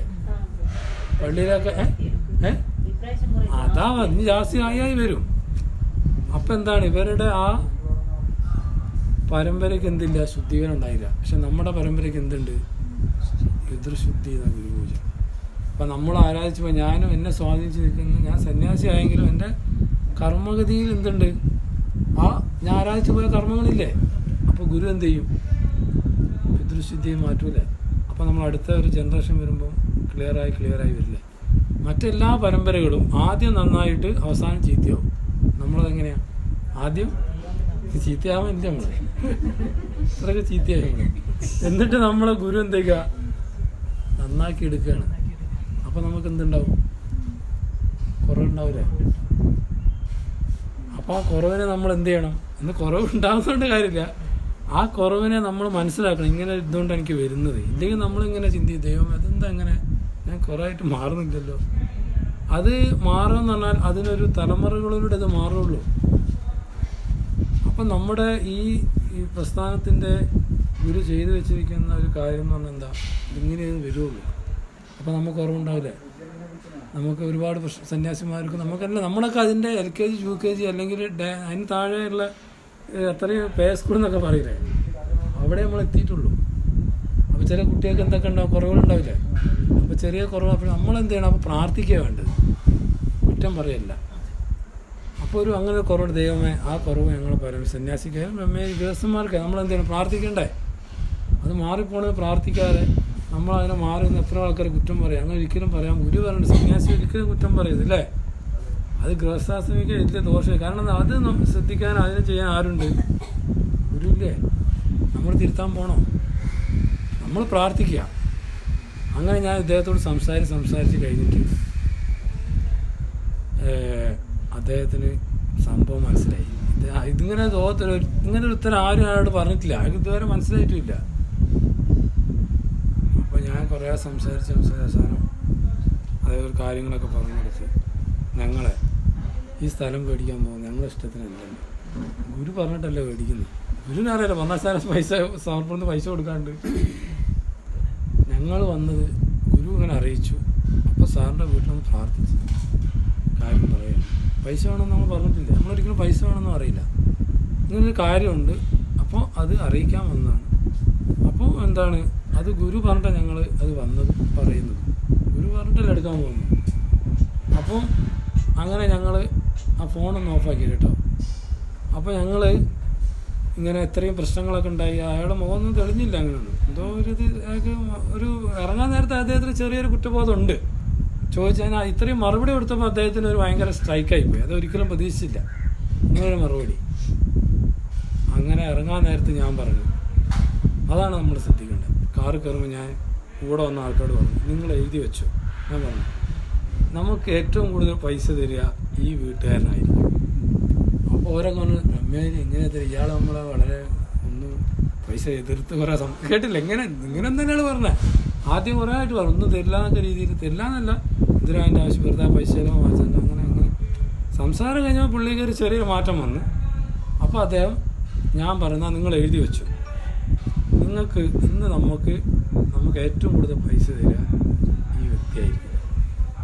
അപ്പോൾ ഇവർ പറഞ്ഞ അങ്ങനെ ഒരിക്കലും സംഭവിക്കില്ല എന്നാണ്. പിറ്റേ ദിവസം രാവിലെ, ഈ മനുഷ്യൻ രാവിലെ എണീക്കാത്ത ആളാണ്, പ്രത്യേകിച്ച് അറിയാലോ, ഇവരൊന്നും അങ്ങനെ എണീക്കില്ല. അപ്പോൾ ഇതേകൊണ്ട് ഞാൻ 6 മണിയപ്പെടുത്തി ആശ്രമത്തിൽ വന്നു പിറ്റേ ദിവസം രാവിലെ. അപ്പം ഞാൻ ഞെട്ടിപ്പോയി. ഇദ്ദേഹത്തെ ഒരിക്കലും പ്രതീക്ഷിക്കുന്നില്ലല്ലോ. ഈ മനുഷ്യൻ എന്ന് പറഞ്ഞാൽ ആശ്രമത്തിൽ വരാത്ത ഒരാളാണ്, അങ്ങനെ വരുമെന്നില്ല ഉള്ളു. പിറ്റേ ദിവസം രാവിലെ ആയപ്പം അദ്ദേഹം വന്നു.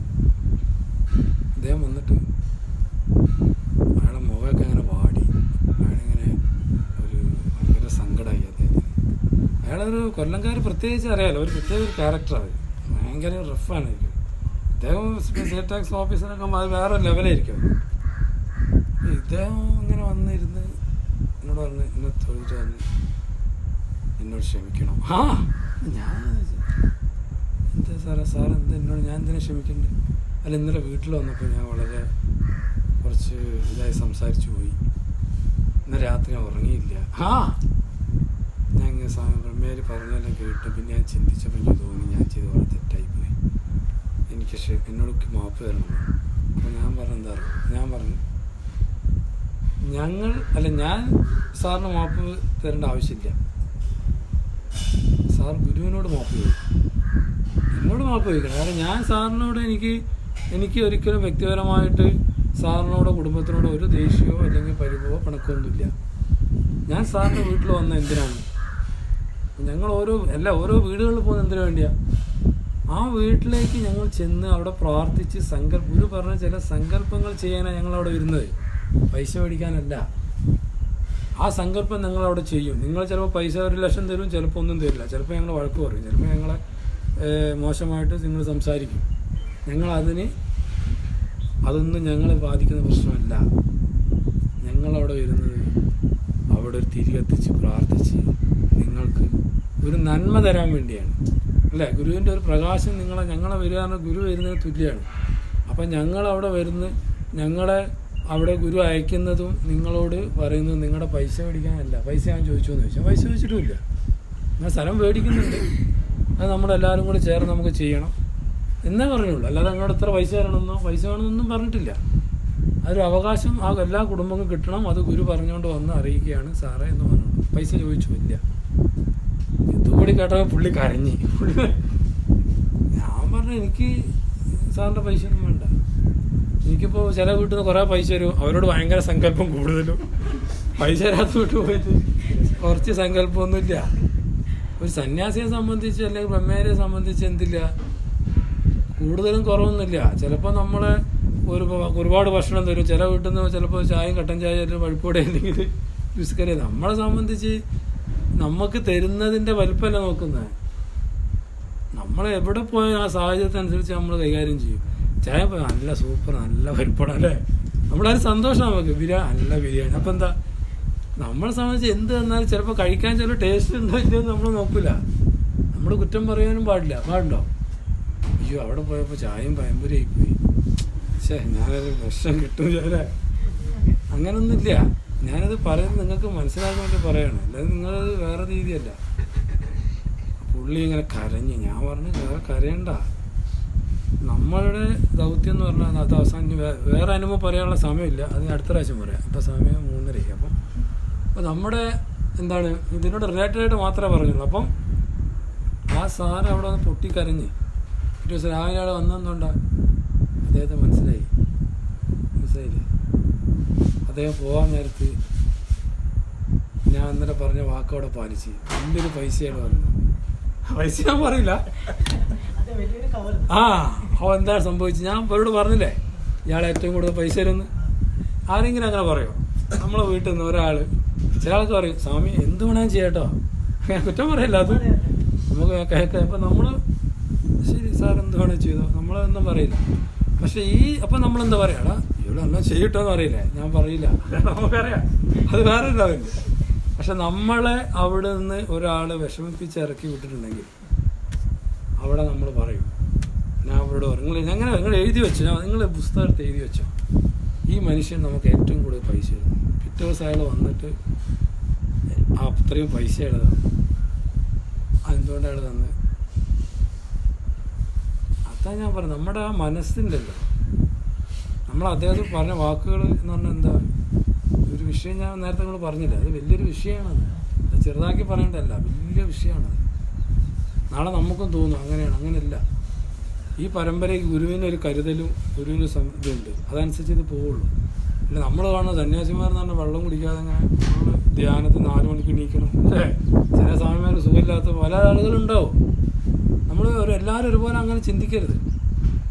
അല്ല, ചില ആൾക്കാർ അങ്ങനെ പറയുന്നവരുണ്ട്. നിങ്ങളെക്കുറിച്ച് ഇവിടെ ഉള്ള ആരും പറയില്ല, ഞാൻ പൊതുവെ പുറത്തുള്ള പറയുന്നത്. നിങ്ങളൊരിക്കലും പറയില്ല. അപ്പോൾ നമ്മൾ മനസ്സിൽ തോന്നുന്നു അങ്ങനെയല്ല. അപ്പോൾ ഇത് എന്ത് പറ്റിച്ചാൽ ഇത് ഒരു ആരും കുറ്റം പറയില്ല ഞാൻ. ഇതിങ്ങനെ ചില ആളുകൾക്ക് അപ്പം എന്താ ഇത് ആ ഒരു കർമ്മം എന്ന് പറഞ്ഞാൽ നമ്മൾ അങ്ങോട്ട് ഒരിക്കലും ചിന്തിക്കരുത്, അത് ഗുരുവിൻ്റെ നിശ്ചയത്തിൽപ്പെട്ട കാര്യങ്ങളാണ്.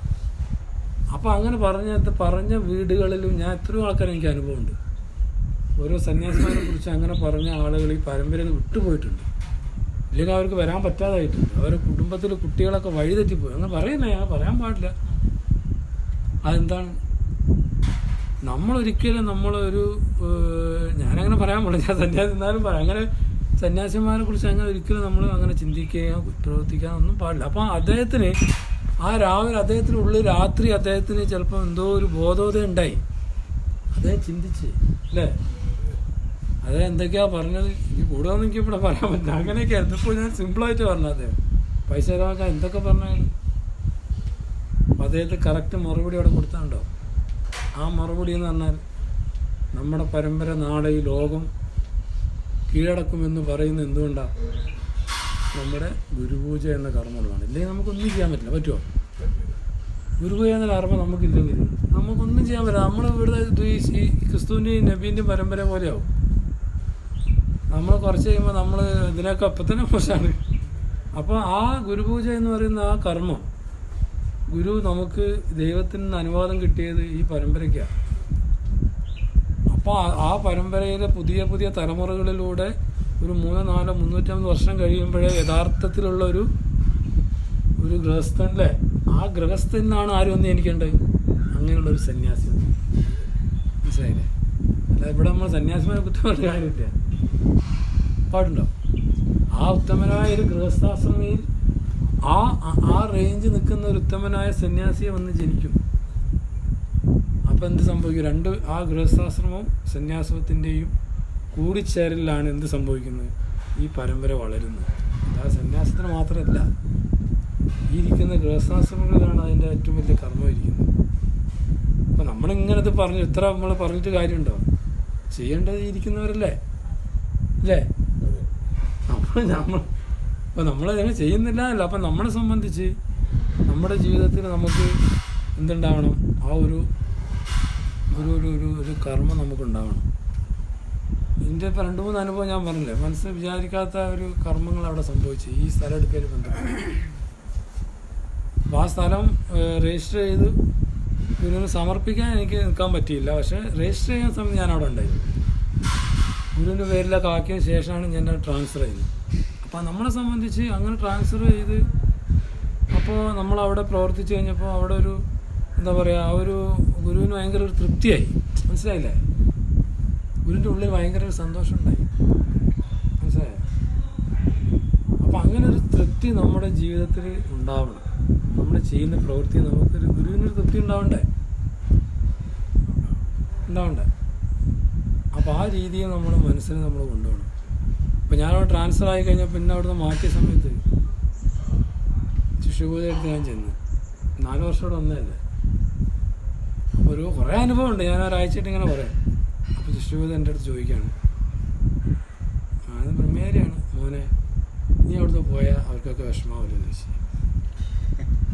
ഞാനത് പറയാൻ ഞാനങ്ങനെ കരഞ്ഞു. ശിശുവിത് ഭയങ്കര ഒരു എന്താ പറയുക, ഒരു ഭയങ്കര സന്തോഷം നമ്മളെ കണ്ടപ്പോഴേ. അപ്പം ഞാൻ പറഞ്ഞു, ഞാൻ എന്താ പറയാൻ പറ്റുമോ. അപ്പം എന്താ വെച്ചാൽ ആ ഒരു ബന്ധം ഗുരു നമ്മളാന്ന് ഞാൻ പറഞ്ഞില്ല, നമ്മളൊരു സ്ഥലത്തേക്ക് വിശ്വസിച്ച് അയക്കുകയാണ് ഗുരു ഒരു സ്ഥലത്തേക്ക്. അപ്പം നമ്മൾ ഓരോ പ്രദേശത്തിരിക്കുന്ന ആളുകൾ ഗുരുവിന് വിശ്വാസമില്ലേ, ഒരു ഉത്തരവാദിത്തമായിട്ട് ഇരിക്കുന്ന ആളുകൾ. അപ്പം നമ്മളാ തിരിച്ചാ ഉത്തരവാദിത്തം കാണിക്കണ്ടേ. ഞാൻ മാത്രം കാണിച്ചാൽ പോരല്ലോ. ഞാൻ കാണിക്കുന്നതെന്ന് പറയുന്നില്ല, എനിക്ക് ഒരുപാട് കുറവുണ്ടാവും പ്രശ്നം, എന്നാലും 10% നമ്മൾ കാണിക്കണ്ടേ. കാണിക്കുമ്പോൾ എന്തുണ്ടാവും, ഗുരുവിൻ്റെ ഉള്ളിൽ ഒരു സന്തോഷവും സ്നേഹവും നമ്മളെ കുറിച്ച്. അപ്പോഴാണ് എനിക്ക് മനസ്സിലായത് ഗുരു അതെല്ലാം കാണുന്നില്ലേ. അപ്പോൾ ഗുരുവിന് പോലും ഉള്ളിൽ എന്തുണ്ടായി, ഒരു ഇതായി, ഒരു സന്തോഷവും ഒരു ഇതായി. അപ്പം എന്നോട് വെച്ച്, അപ്പം ഞാൻ വിചാരിച്ച് എല്ലാവർക്കും സന്തോഷമായിരിക്കും ഞാൻ പോകുന്നതിനെ. നമ്മളെങ്ങനെയാണല്ലോ വിചാരിക്കാം, നമ്മൾ പോകുന്നതിനൊക്കെ സന്തോഷമായിരിക്കും. പക്ഷെ ഗുരു എന്നോട് പറഞ്ഞല്ല, അവർക്കൊക്കെ വിഷമമുണ്ട്. അപ്പോൾ ഞാൻ പറഞ്ഞാൽ അങ്ങനെ അതായി തീരണം. നമ്മളിങ്ങനെ ഒരു കർമ്മം ചെയ്ത് നമ്മൾ മുന്നോട്ട് പോകുമ്പോൾ ഗുരുവിൻ്റെ മനസ്സിൽ നമ്മളുടെ ഹൃദയം നമ്മൾ ഉണ്ടായിരിക്കണം. അപ്പോൾ ഓരോ ചുമതലപ്പെട്ട ഈ മാതൃമണ്ഡല അംഗങ്ങൾ എന്തായിരിക്കണം, അങ്ങനെ ഒരു പ്രവർത്തനം അവിടെ കാഴ്ച. ഇപ്പം നിങ്ങൾ ഇത്രയും ചെയ്തു, അപ്പോൾ ഗുരുവിന് എത്ര സന്തോഷമായിട്ടുണ്ടോ. അത് നമ്മളെ വീട്ടിൽ ആ ശുദ്ധി, വൃത്തി, ശുദ്ധി, പവിത്ര, നമ്മുടെ വീട് ആ രീതിയിൽ നല്ല രീതിയിൽ സൂക്ഷിച്ച് പ്രാർത്ഥിച്ച് നമ്മൾ എടുക്കുമ്പോൾ ഗുരുവിന് എത്ര സന്തോഷമുണ്ടാവും. ഗുരു നമ്മളെ വീട്ടിൽ നിന്ന് പോവുമോ? ഇല്ല, ഗുരു ആ വീട്ടിൽ നിന്ന് പോവില്ല. ഇല്ല, നമ്മളതൊന്നുമില്ലേ ഗുരു എന്ത് ചെയ്യും, അവിടെ ഇരിക്കുമോ, എപ്പോൾ പോയെന്ന് വെച്ചാൽ അല്ലേ. അപ്പോൾ നമ്മുടെ ഹൃദയത്തിൽ നമ്മളെപ്പോഴും നമ്മളിങ്ങനെ നമ്മുടെ ജീവിതത്തിൻ്റെ ഓരോ നിശ്വാസത്തിലും നമ്മുടെ ഗുരുവിൻ്റെ ആ ഒരു ഇതായിരിക്കും നമ്മുടെ ഉള്ളിലുണ്ടാവേണ്ടത്. അങ്ങനെ ഉണ്ടാകുമ്പോഴാണ് എന്തുണ്ടാവുന്നത്, നമ്മളുടെ അനുഭവം ഉണ്ടാകുന്നത്. മനസ്സിലായില്ലേ. അപ്പോൾ നമ്മളെ സംബന്ധിച്ച് എന്താണ്, നമ്മുടെ പ്രവർത്തനം കൊണ്ട് ഗുരുവിൻ്റെ ഉള്ളൊരു സന്തോഷം. അപ്പോഴെനിക്ക് മനസ്സിലായി ഗുരുവിന് സന്തോഷമായി. മനസ്സിലായില്ലേ. ഇതേ ഗുരു അങ്ങനെ പറയില്ലല്ലോ. അപ്പം നമ്മൾ അങ്ങനെ ഒരു പ്രവർത്തനം, നമ്മൾ ഗുരുവിൻ്റെ ഹൃദയത്തിൽ ആ ഒരു സന്തോഷമുണ്ടായി, അപ്പോൾ ആ പ്രദേശത്ത് വലിയൊരു മാറ്റം ഉണ്ടായി. മനസ്സിലായില്ലേ. ആ വിശ്വാസികൾക്കായാലും അവരുടെ വീടുകളിലൊക്കെ എത്രയോ അനുഭവമുണ്ട്. ഞാൻ ഓരോ ആഴ്ചകളായിട്ട് പറയാം. അപ്പോൾ എന്താണ് നമ്മുടെ പ്രാർത്ഥന എന്ന് പറഞ്ഞാൽ, നമ്മൾ എന്തായിരിക്കണം, ആ മനസ്സിൻ്റെ ഉള്ളിൽ നിന്ന് ആ പ്രാർത്ഥന വരണം. മനസ്സിലായില്ലേ. നമ്മളിങ്ങനെ അങ്ങനെ കരഞ്ഞതല്ല, അങ്ങനെ കരഞ്ഞ് നിങ്ങൾ പ്രാർത്ഥിച്ചു പോകും. ഒന്നും നമുക്ക് ഗുരു തരൂല. ഗുരുവിൻ്റെ ഉള്ളിലേക്ക് അത് കടന്ന് ചെല്ലണം. അപ്പോൾ ആ പ്രകൃതിയിൽ നമുക്ക് പ്രതീക്ഷിക്കാത്ത അത്ഭുതങ്ങളെന്ന് പറയാൻ പറ്റില്ല. മനസ്സിലായോ. പിന്നെ അദ്ദേഹത്തിൻ്റെ വീട്ടിൽ പോയി നമ്മൾ പല ആളുകളടുത്ത് നമുക്ക് ഒരുപാട് വിഷയങ്ങളുണ്ടായിട്ടുണ്ട്. ഈ സ്ഥലം മേടിക്കാൻ പോയപ്പോൾ പലരും പറഞ്ഞു എന്തിനാ അത്, പല ആൾക്കാരും. പക്ഷെ കഴിഞ്ഞ ദിവസം ഞാൻ ഒരു മാസം അവിടെ പ്രവർത്തിക്കാൻ പോയില്ലേ, അപ്പോൾ എല്ലാവരും വന്ന് എന്നോട് പറഞ്ഞു അന്ന് ചെയ്തത് വലിയൊരു കർമ്മമായിരുന്നു. അതാണ് ഇപ്പോഴവർക്ക് മനസ്സിലായത്. അന്ന് പല ആൾക്ക് ഇതുപോലെ പല ആൾക്കാരും നമ്മളെ ഇങ്ങനെ പറഞ്ഞിട്ടുണ്ട്, എന്തിനാ ഇപ്പോൾ പൈസ ഇത്രയും ചിലവാക്കുന്നതിൻ്റെ ആവശ്യമില്ല.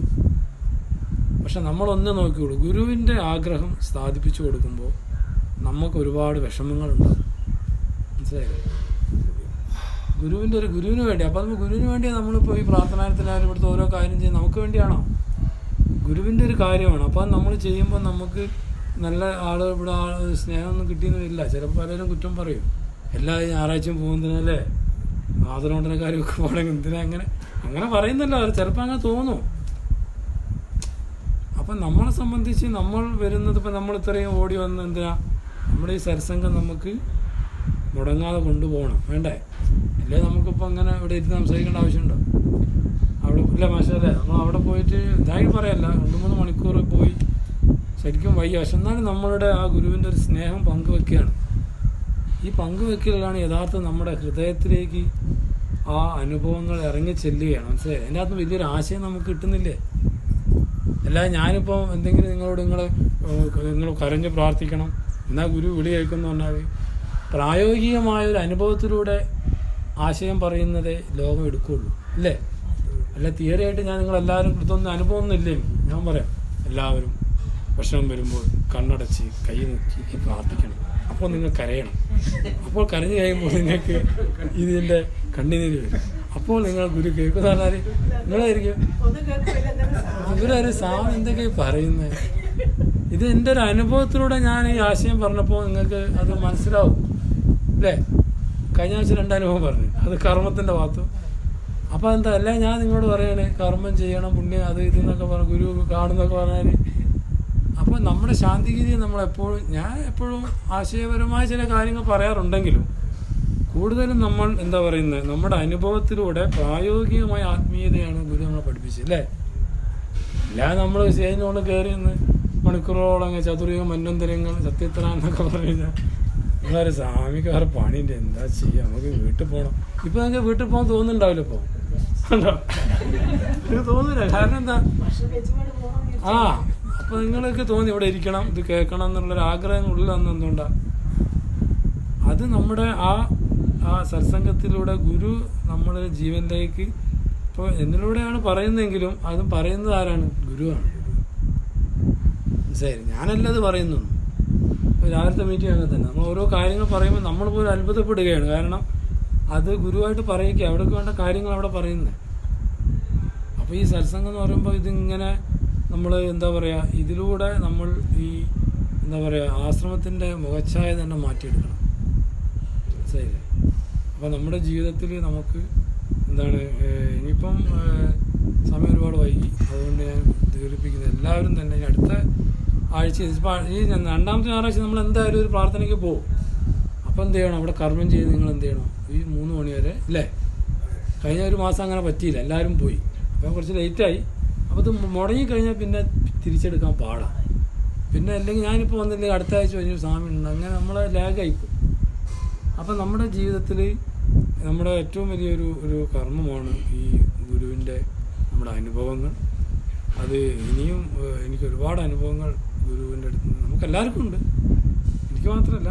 അപ്പോൾ നമ്മൾ ഓരോരുത്തരും നമ്മളത് നമ്മുടെ ജീവിതത്തിൻ്റെ ആ ആശയമായിട്ട് നമ്മളത് ചേർത്ത് വെച്ച് നമ്മൾ എന്ത് ചെയ്യണം? അപ്പം നമുക്ക് മനസ്സിലാവും ഗുരു ആരാണ്. നമുക്ക് മനസ്സിലാവുന്ന അനുഭവത്തിലൂടെ അറിയുള്ളൂ. അപ്പോൾ നമ്മൾ വിളിക്കുമ്പോൾ ഗുരു ആ വിളി കേൾക്കുകയാണ്. അത് മണിക്കൂറുകളൊന്നുമില്ല, ആ സമയം തന്നെയാണ് വിളി വരുന്നത്. മനസ്സിലായി? നമ്മൾ പുറത്തിറങ്ങുമ്പോൾ ആൾ വിളിക്കുകയാണ്. അവരുടെ ജീവിതത്തിന് ശേഷം വലിയ മാറ്റങ്ങളുണ്ടായി. അവരേത് പരമ്പരയായിക്കോട്ടെ അല്ലേ, ഏത് വിശ്വാസത്തിലായിക്കോട്ടെ, അവരാർക്കാണ് കൊടുത്തത്? നമുക്കല്ല, ആൾക്കാരെയൊക്കെ നമുക്കിപ്പം ഇവിടെ എല്ലാ കാര്യം ചെയ്യുന്നത് ആർക്കാണ് ചെയ്യുന്നത്? ഗുരുവിനാണ് ചെയ്യുന്നത്. അപ്പം ഇതിൻ്റെ തലപ്പത്തിരിക്കുന്നത് അല്ലെങ്കിൽ ഓർഗനൈസേഴ്സ് അല്ലെങ്കിൽ ഇതിൻ്റെ സംഘാടകരെന്നാണ് നമ്മൾ ചെയ്യുന്നത് ആർക്ക് വേണ്ടിയാണ്? ഗുരുവിന് വേണ്ടിയല്ലേ അല്ലേ? അപ്പം അതിൻ്റെ ഒരു നന്മ ഗുരു നമുക്കെല്ലാവർക്കും പങ്കിട്ട് തരും. അപ്പോൾ ഈ ഒരു സത്സംഗത്തിൽ ഈ വൈകിയ വേളയിലും ഈ അമ്മമാർ ഇങ്ങനെ മനസ്സ് കാണിച്ച് ത്യാഗപ്പെട്ടിട്ട് ഇങ്ങനെ ആ കർമ്മമൊക്കെ ചെയ്ത് ഒരുപാട് വിഷമിച്ച്, അപ്പോൾ അടുത്ത ആഴ്ച നിങ്ങളൊന്ന് കർമ്മം ചെയ്യണം. ഇനി പറയേണ്ട ആവശ്യമില്ല. അപ്പോൾ സത്സംഗ കർമ്മം ഇത് രണ്ടും കൂടി ചേരുമ്പോൾ അവിടെ ഒരു വലിയ സത്യം പറഞ്ഞാൽ ഞാൻ എത്രയോ കാലം 2 മാസമായിട്ട് ഇങ്ങനെ നിൽക്കുക. അതെന്താണ് അത് ചെയ്യാൻ പറ്റാതെ വിഷമിച്ച്. അപ്പോൾ അടുത്ത ആഴ്ചത്തേക്ക് നമുക്ക് ആ രീതിയിൽ ചെയ്ത് നമുക്ക് എല്ലാവർക്കും തന്നെ എന്താ പറയുക ഒരു പ്രാർത്ഥനാലയത്തിൻ്റെ ആ ഒരു സമർപ്പണ കർമ്മത്തിലേക്കുള്ള തയ്യാറെടുപ്പിലാണ് നമ്മൾ ഓരോരുത്തരും. അപ്പോൾ ഈ സത്സംഗങ്ങളൊക്കെ നടത്തുന്നത് അതിന് വേണ്ടിയാണ്. അപ്പോൾ നമ്മളെ വീടുകളിലൊക്കെ തന്നെ ഒരു പ്രാർത്ഥന ഉണ്ടാവണം, ഒരു ചെയ്തെടുത്ത് പൂർത്തിയാക്കാൻ കഴിയണം. ഒരുപാട് തടസ്സങ്ങളൊക്കെ നമുക്കുണ്ടാവും, പക്ഷെ അതൊക്കെ നമ്മൾ പ്രാർത്ഥിച്ച് നമ്മൾ എന്താ പറയുക പരസ്പരം പങ്കിട്ടും നമ്മുടെ വേദനകളും സന്തോഷമൊക്കെ നമ്മൾ എന്ത് ചെയ്യണം? ആ ഒരു കർമ്മമാണ് നമ്മൾ ഈ സത്സംഗം. അതിൽ ഇനി അടുത്ത ആഴ്ചയിൽ നമുക്ക് കുറച്ചും കൂടെ ആളുകളെ കൂടി നമുക്ക് കൂട്ടിച്ചേർക്കണം. നമ്മൾ മനസ്സിലായില്ലേ? അപ്പോൾ ഇതിപ്പോൾ ഇങ്ങനെ ഒരു സ്ഥിരം ഈ ആളുകൾ എന്തായാലും ഉണ്ടാവും. അതൊക്കെ അവർക്കൊരു അനുഭവമായി അല്ലേ അല്ലേ? ഇനിയിപ്പോൾ ഇതിനെക്കുറിച്ച് അടുത്ത സത്സംഗത്തിൽ ആരെങ്കിലുമൊക്കെ സംസാരിക്കണം. എന്തെങ്കിലും സത്സംഗത്തിൽ നിന്ന് ഉണ്ടായിരിക്കുന്ന അനുഭവങ്ങൾ അവർക്ക് ഇത് കേട്ടപ്പോൾ എന്നല്ല, അതിന് ശേഷമുള്ള കാര്യങ്ങളും നമുക്ക് എന്താണ്. അപ്പം നമുക്കിങ്ങനെ അതിനൊന്ന് എന്തെങ്കിലും മാറ്റം വരുത്താം, അങ്ങനെ കുറേ കാര്യം ഉണ്ടാവുമല്ലോ. അപ്പോൾ ഇതിങ്ങനെ നടത്തി എൻ്റെ ഉള്ളിൽ വലിയൊരു സങ്കല്പമുണ്ട്. അത് ഞാൻ ഇപ്പോൾ പറയാണ്. എന്താ വെച്ചാൽ കോഴിക്കോടൊക്കെ ഞങ്ങൾ പണ്ട് എല്ലാ ശനിയാഴ്ച സത്സംഗം നടത്തിയിട്ട് 1 വർഷം കഴിഞ്ഞപ്പോൾ ഞങ്ങളെല്ലാം തിരുവനന്തപുരത്ത് ഗുരുവിനെ കാണും. അതുപോലെ നമുക്കും ഇപ്പോൾ ശാന്തിമയമൊക്കെ ചെയ്യുന്നുണ്ട്. അപ്പോൾ ശാന്തിമയമ മാതൃമണ്ഡലവും അല്ലെങ്കിൽ എല്ലാവർക്കും വരാം. ഞാൻ പറയാണ്, വിശേഷം എനിക്ക് വരുന്നതിന് കുഴപ്പമൊന്നുമില്ല. അപ്പോൾ നമ്മൾ ഇപ്പം അത് ഞാർക്ക് വിഷമം വേണ്ട, കൊണ്ടുപോകും എന്തായാലും. അപ്പോൾ ഇവിടെ മാതൃമണ്ഡലവും ശാന്തിമയം നമ്മൾ അതൊരു നേതൃത്വം ചെയ്യുന്നുള്ളൂ, വീടെല്ലാം കൊണ്ടുപോകണം. അപ്പോൾ അതാണ്. അപ്പോൾ ഒരു വിഷമം വേണ്ട. അപ്പോൾ നമ്മളിത് ചെന്ന് ഗുരുവിൻ്റെ അടുത്ത് പോകുമ്പോണ്ടല്ലോ അങ്ങനെ ഒരു സ്വപ്നം നമ്മൾ കാണണം. ചിലപ്പോൾ ഒരു വർഷം ഞാൻ അവിടെ ഉണ്ടോയെന്ന് അറിയില്ല. എന്നാലും ആ ഒരു വർഷം പൂർത്തിയാകുന്ന തൊട്ട് മുമ്പ് ആ കർമ്മം നമ്മളൊരു വണ്ടി വിളിച്ച്, നമ്മളന്ന് ബസ് വിളിച്ചിട്ടാണ് പോയത്. ഒരു ബസ് വിളിച്ച്, 1 or 2 ബസ് അല്ലെങ്കിൽ ട്രെയിൻ ബുക്ക് ചെയ്ത്, എങ്ങനെ വെച്ചാൽ നമ്മളെല്ലാവരും കൂടി ചേർന്ന് അതവിടെ ഗുരുവിനെ അറിയിച്ചില്ലേ. എത്ര ഇതുണ്ടോ ഗുരു, എത്ര ഭയങ്കര സന്തോഷമായി. ഇങ്ങനെ ആരും ചെയ്തിട്ടുണ്ടാവില്ല. ആരും എല്ലാ ആഴ്ചയൊക്കെ അങ്ങനെ സത്സംഗമൊക്കെ പറഞ്ഞാൽ ശനി ഞായർ 2 സത്സംഗമുണ്ട്. അപ്പോൾ നമ്മൾ ചെറുപ്പക്കാരികളും അമ്മമാരും പിന്നെ നമ്മുടെ PSCക്കാരും അവരെ ആര് കൂട്ടൂര ഞങ്ങളെ കൂട്ടി ശരി കൂട്ടാൻ പോകില്ല. പിന്നെ നമ്മളെ ഇത് വേണ്ട, വഴി കാണിക്കാൻ ആള് വേണ്ട, പ്രായമുള്ള ആൾക്കാരെ കൊണ്ടുപോകാൻ വേണ്ടിട്ട്. അതെ അപ്പൊ അതെ അപ്പൊ എന്താ വെച്ചാല് അല്ല എന്തായാലും സംഭവം നമ്മൾ അവിടെ ചെന്ന് നിർത്തും. എന്താ വെച്ചാല് ഇതിൽ പങ്കെടുക്കുന്ന ആൾക്കാർക്ക് അവിടെ ചെല്ലുമ്പോൾ ഒരു പ്രത്യേക വൈബ്രേഷൻ ഉണ്ടാവും. അല്ലാത്തവർക്ക് ചിലപ്പോൾ അല്ലേ, അതാ ഞാൻ പറഞ്ഞു, പങ്കെടുത്തില്ല മാമ്പഴക്കൊക്കെ ഇരിക്കുന്നതുകൊണ്ട് എല്ലാ ദിവസം ഇരിക്കുന്നതുകൊണ്ട് വരുമ്പോൾ മനസ്സിന് ഒരു ഇത് വരും. അല്ലാതെ ആൾക്കാർ പോയി കഴിഞ്ഞാൽ അവർക്ക് ആശ്രമത്തിൽ പോകുന്ന ഫീലേ കിട്ടുള്ളൂ. പക്ഷേ ഇതിലിരുന്ന ആളുകളെ സംബന്ധിച്ച് ഇത് ഒരു വർഷം തുടർച്ചയായിട്ട് ഇരിക്കുന്നു, അതിൽ നമുക്ക് ഒരുപാട് അനുഭവങ്ങളുണ്ടാകുന്നു. അപ്പോൾ ഗുരു നമ്മോട് കുറേ, അപ്പം അന്ന് ഞങ്ങൾ ഗുരുവിൻ്റെ അടുത്ത് ചെന്നപ്പോൾ കുട്ടികളാണ്, ഒരു ബസ് നിറയെ. ആ കുട്ടികളെ കണ്ടപ്പോൾ ഗുരുവിന് ഭയങ്കര സന്തോഷമായി. എത്രയോ മണിക്കൂറുകൾ ഞങ്ങളോട് സംസാരിച്ചു. നമുക്ക് എല്ലാവർക്കും ഗുരുവിൻ്റെ കൈകൊണ്ട് തന്നെ പ്രസാദവും പിന്നെ ഓരോ ചർമ്മമായും സോപ്പൊക്കെ തന്ന്, മനസ്സിലായില്ലേ. അപ്പോൾ സോപ്പിക്ക് മനസ്സിലായി, സോപ്പിട്ട് തന്നെ അതല്ല നമ്മുടെ അഴുക്കൊക്കെ പോകണ്ട, അങ്ങനെ സോപ്പിട്ടതല്ല, ആ സോപ്പല്ല. അതായത് ഗുരു നമ്മളെ സോപ്പിട്ട് കുളിപ്പിക്കാൻ വേണ്ടിയിട്ട് ആ ചർമ്മമായ്മ ഒരു സോപ്പും ഒരു പെട്ടിയും ഉണ്ടായി. സോപ്പ് ഒരു പെട്ടിയിൽ വെച്ചിട്ടാണ് തന്നെ, അതാ പറഞ്ഞത് സോപ്പ് പെട്ടിയെന്ന് പറഞ്ഞു. ആ സോപ്പിട്ട് തന്ന് എത്രയോ മണിക്കൂർ ഗുരുവിൻ്റെ മുഖത്ത് തന്നെ സന്തോഷം ചെയ്യും. ഗുരു ഇങ്ങനെ ചിരി, അത്രയും ഒരു ഗുരു സന്തോഷമായിട്ട് ഞാൻ കണ്ടിട്ടില്ല. അതാണ് സത്സംഗത്തിൻ്റെ ഗുരുവിൻ്റെ സന്തോഷം തന്നെ. അപ്പം നമ്മുടെ ഉള്ളിൽ അത് വേണം. അഥവാ നമുക്ക് അങ്ങനെ ഒരു വർഷം നമുക്ക് നമ്മുടെ പല പ്ലാനിങ്ങും ഉണ്ട്. അതിന് ആദ്യം നമുക്ക് അതിന് ശേഷം ഇവിടെ വന്നിട്ട് അതിൻ്റെ ഒരു ഇത് ചെയ്യണം. തിരുവനന്തപുരത്ത് ഗുരുവിനെ കാണാൻ പോകണം നമുക്ക്. അതിന് അപ്പം എന്ത് ചെയ്യണം, എല്ലാ മാതൃമണ്ഡലക്കാരും ഇല്ലേ, ഇതിപ്പോൾ 4-5 ആഴ്ച കഴിഞ്ഞപ്പോൾ ഒരു 50 ആഴ്ചയാണ് നമ്മൾ, ഇല്ല 54 എന്നാൽ 50 ആഴ്ച ആകുമ്പോഴേക്കും നമ്മൾ ഇതിങ്ങനെ വളർന്നു വരണം. അങ്ങനെ ഒരു സ്വപ്നം നമ്മൾ ആൾക്കാർ, നമുക്ക് അങ്ങനെ ഒരു ഡ്രീം വേണം.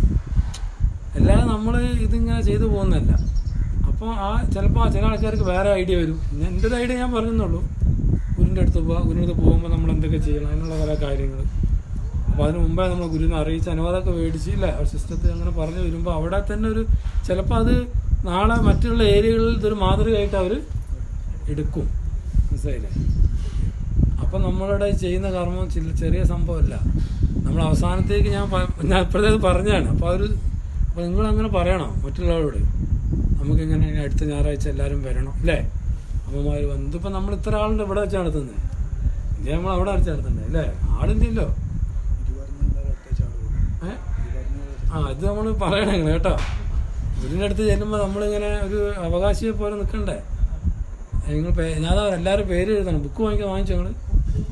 അതാ ഞാൻ പറഞ്ഞേ, നിങ്ങൾക്കൊരു ഞാൻ കഴിഞ്ഞ ആഴ്ച പറഞ്ഞ ബുക്ക് മേടിക്കണം. കണ്ടോ, ഇത് കണ്ടോ നിങ്ങൾ, ഇത് കണ്ടോ ശാന്തിമയമൻ്റെ ബുക്ക് കണ്ടോ, ഇതാ അവരെല്ലാ ആഴ്ചയും പങ്കെടുത്തല്ലോ. കണ്ടോ ഇങ്ങനെ ഇതുപോലെ ബുക്ക് മേടിക്കണം. അപ്പോൾ പേപ്പർ ഒരു കാര്യം അതൊക്കെ കളഞ്ഞു പോകും. ഇത് പറഞ്ഞാൽ നശിക്കൂല. ഇതൊരു 100 കൊല്ലം കഴിഞ്ഞെടുത്ത് മറച്ചു നോക്കൂ. അപ്പോൾ ഉണ്ടോ സന്ധ്യ, ഇന്ദിര ടീച്ചറെ 3ാം തലമുറ കുട്ടികളൊക്കെ ഒന്ന് വായിക്കുക. ഇന്ദിര ടീച്ചർ എല്ലാവരും പേര് എനിക്ക് ഓർമ്മ ഇട്ടാത്തവരാണ് പേര് വായിക്കാത്ത. അപ്പോൾ അങ്ങനെ നോക്കൂ. നിങ്ങൾ ഇത് വായിക്കണ്ടേ? എവിടെ വെച്ചിട്ടുണ്ട്? എവിടെ ഉണ്ട്? കടലാസിൽ വലിയ സമ്മതിക്കില്ല. കഴിഞ്ഞ ആഴ്ച ഞാൻ പറഞ്ഞാലോ നമ്മൾ ബുക്ക് മേടിക്കണം. അപ്പം എന്താണെന്ന് വെച്ചാൽ അതിൻ്റെ അകത്ത് നമ്മൾ ഇതെന്തിനാ സംഭവിച്ചാൽ നമ്മളൊരു റെക്കോർഡിക്കലായിട്ട് ഇത് വേണം. നാളെ ചോദിക്കും അവിടുത്തെ നിങ്ങൾ ഇത്രയും സത്സംഗം നടത്തി അതിനെന്ത് തെളിവുണ്ടോ, നമുക്ക് താരം കാണിക്കാൻ വേണ്ടിയല്ല. പക്ഷേ ഇത് ഡോക്യുമെൻറ്റേഷൻ എന്ന് പറയുന്നത് എപ്പോഴും ഗുരു പറഞ്ഞിട്ടുണ്ട്. അത് നമ്മുടെ നാളത്തെ തലമുറകൾക്കൊരു ഇതൊന്ന് മറച്ചു നോക്കുമ്പോൾ നമ്മൾ അതുപോലെ തന്നെ നമ്മൾ ഡെയിലി പേരെഴുന്നൊക്കെ ഇല്ലേ ഇവിടെ, ഇതൊക്കെ വെറുതെ അല്ല. ആൾക്കാരെ എന്താ ഞാൻ തന്നെ പേര് ചെയ്യുന്നത്, ഇത് ഗുരു പറഞ്ഞ കാര്യങ്ങളത് ആൾക്കാർക്ക് ഞാൻ എന്തെങ്കിലും അത് നല്ല അതൊരു പോയിന്റ് തന്നെയല്ല. അത് അങ്ങനെ അത് നല്ലൊരു പോയിന്റാണ്. നേരത്തെ ഞാൻ അവിടെ ചെയ്തപ്പോൾ അങ്ങനെ ചെയ്തായിരുന്നു. പ്രധാന 1-2 കാര്യങ്ങൾ മാത്രം ഇങ്ങനെ ഒരു അനുഭവം ഫുള്ളായിട്ട് വേണ്ട, 2-3 വരികൾ സെന്റൻസ് ചെയ്ത് വെച്ചാൽ അപ്പോൾ എന്താ വെച്ചാൽ അത് പിന്നെ നമ്മൾ പേര് ഈ ബുക്ക് നമ്മൾ ഇന്നിപ്പോൾ എന്താ ഇതിലായി ഒപ്പിടുന്നുണ്ട്. അതെന്താ സംഭവം ഉണ്ടല്ല. അപ്പോൾ അതിൽ എഴുതി ഒപ്പിട്ടാൽ അപ്പോൾ നമ്മൾ വെച്ചാൽ ആ ഒരു വർഷമാകുമ്പോഴേക്കും നമ്മളെ ഈ പ്രവർത്തനങ്ങളെ എന്ത് ചെയ്യും, നമുക്ക് മറിച്ച് നോക്കുമ്പോൾ നമുക്കൊരു ആത്മസംതൃപ്തിക്ക് വേണ്ടി അല്ലേ.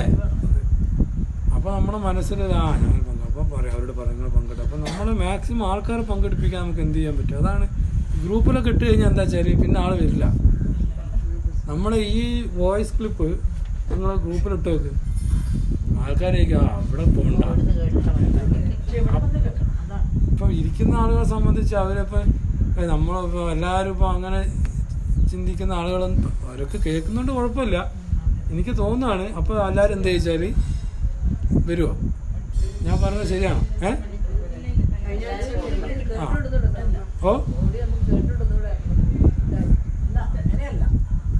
അല്ല കേട്ടോണ്ട് എന്താ പറയുക, ഇത് ഇട്ട് കഴിഞ്ഞാൽ ഈ ആൾക്കാരെന്താ വെച്ചാല് പിന്നെ അടുത്ത ആഴ്ച പറയാ വിളിച്ചില്ലേ.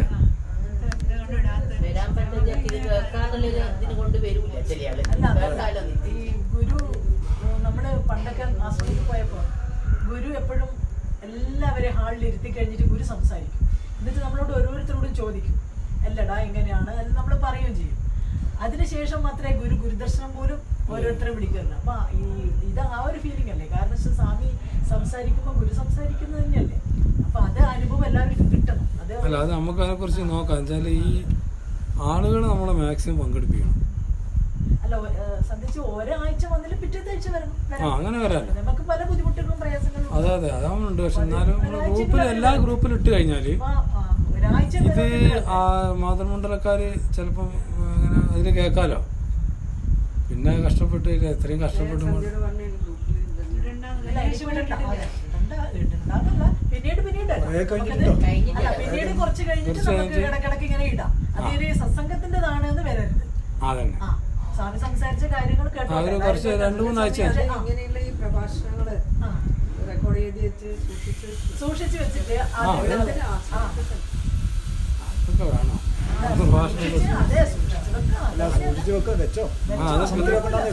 നിങ്ങളെ കൈ വെച്ചാ ഇപ്പൊ നിങ്ങളൊരു സംഘടനാപരമായിട്ടൊരു അതിന് വെച്ചാ ഇതെല്ലാം ഒരു മണിക്കൂറായി.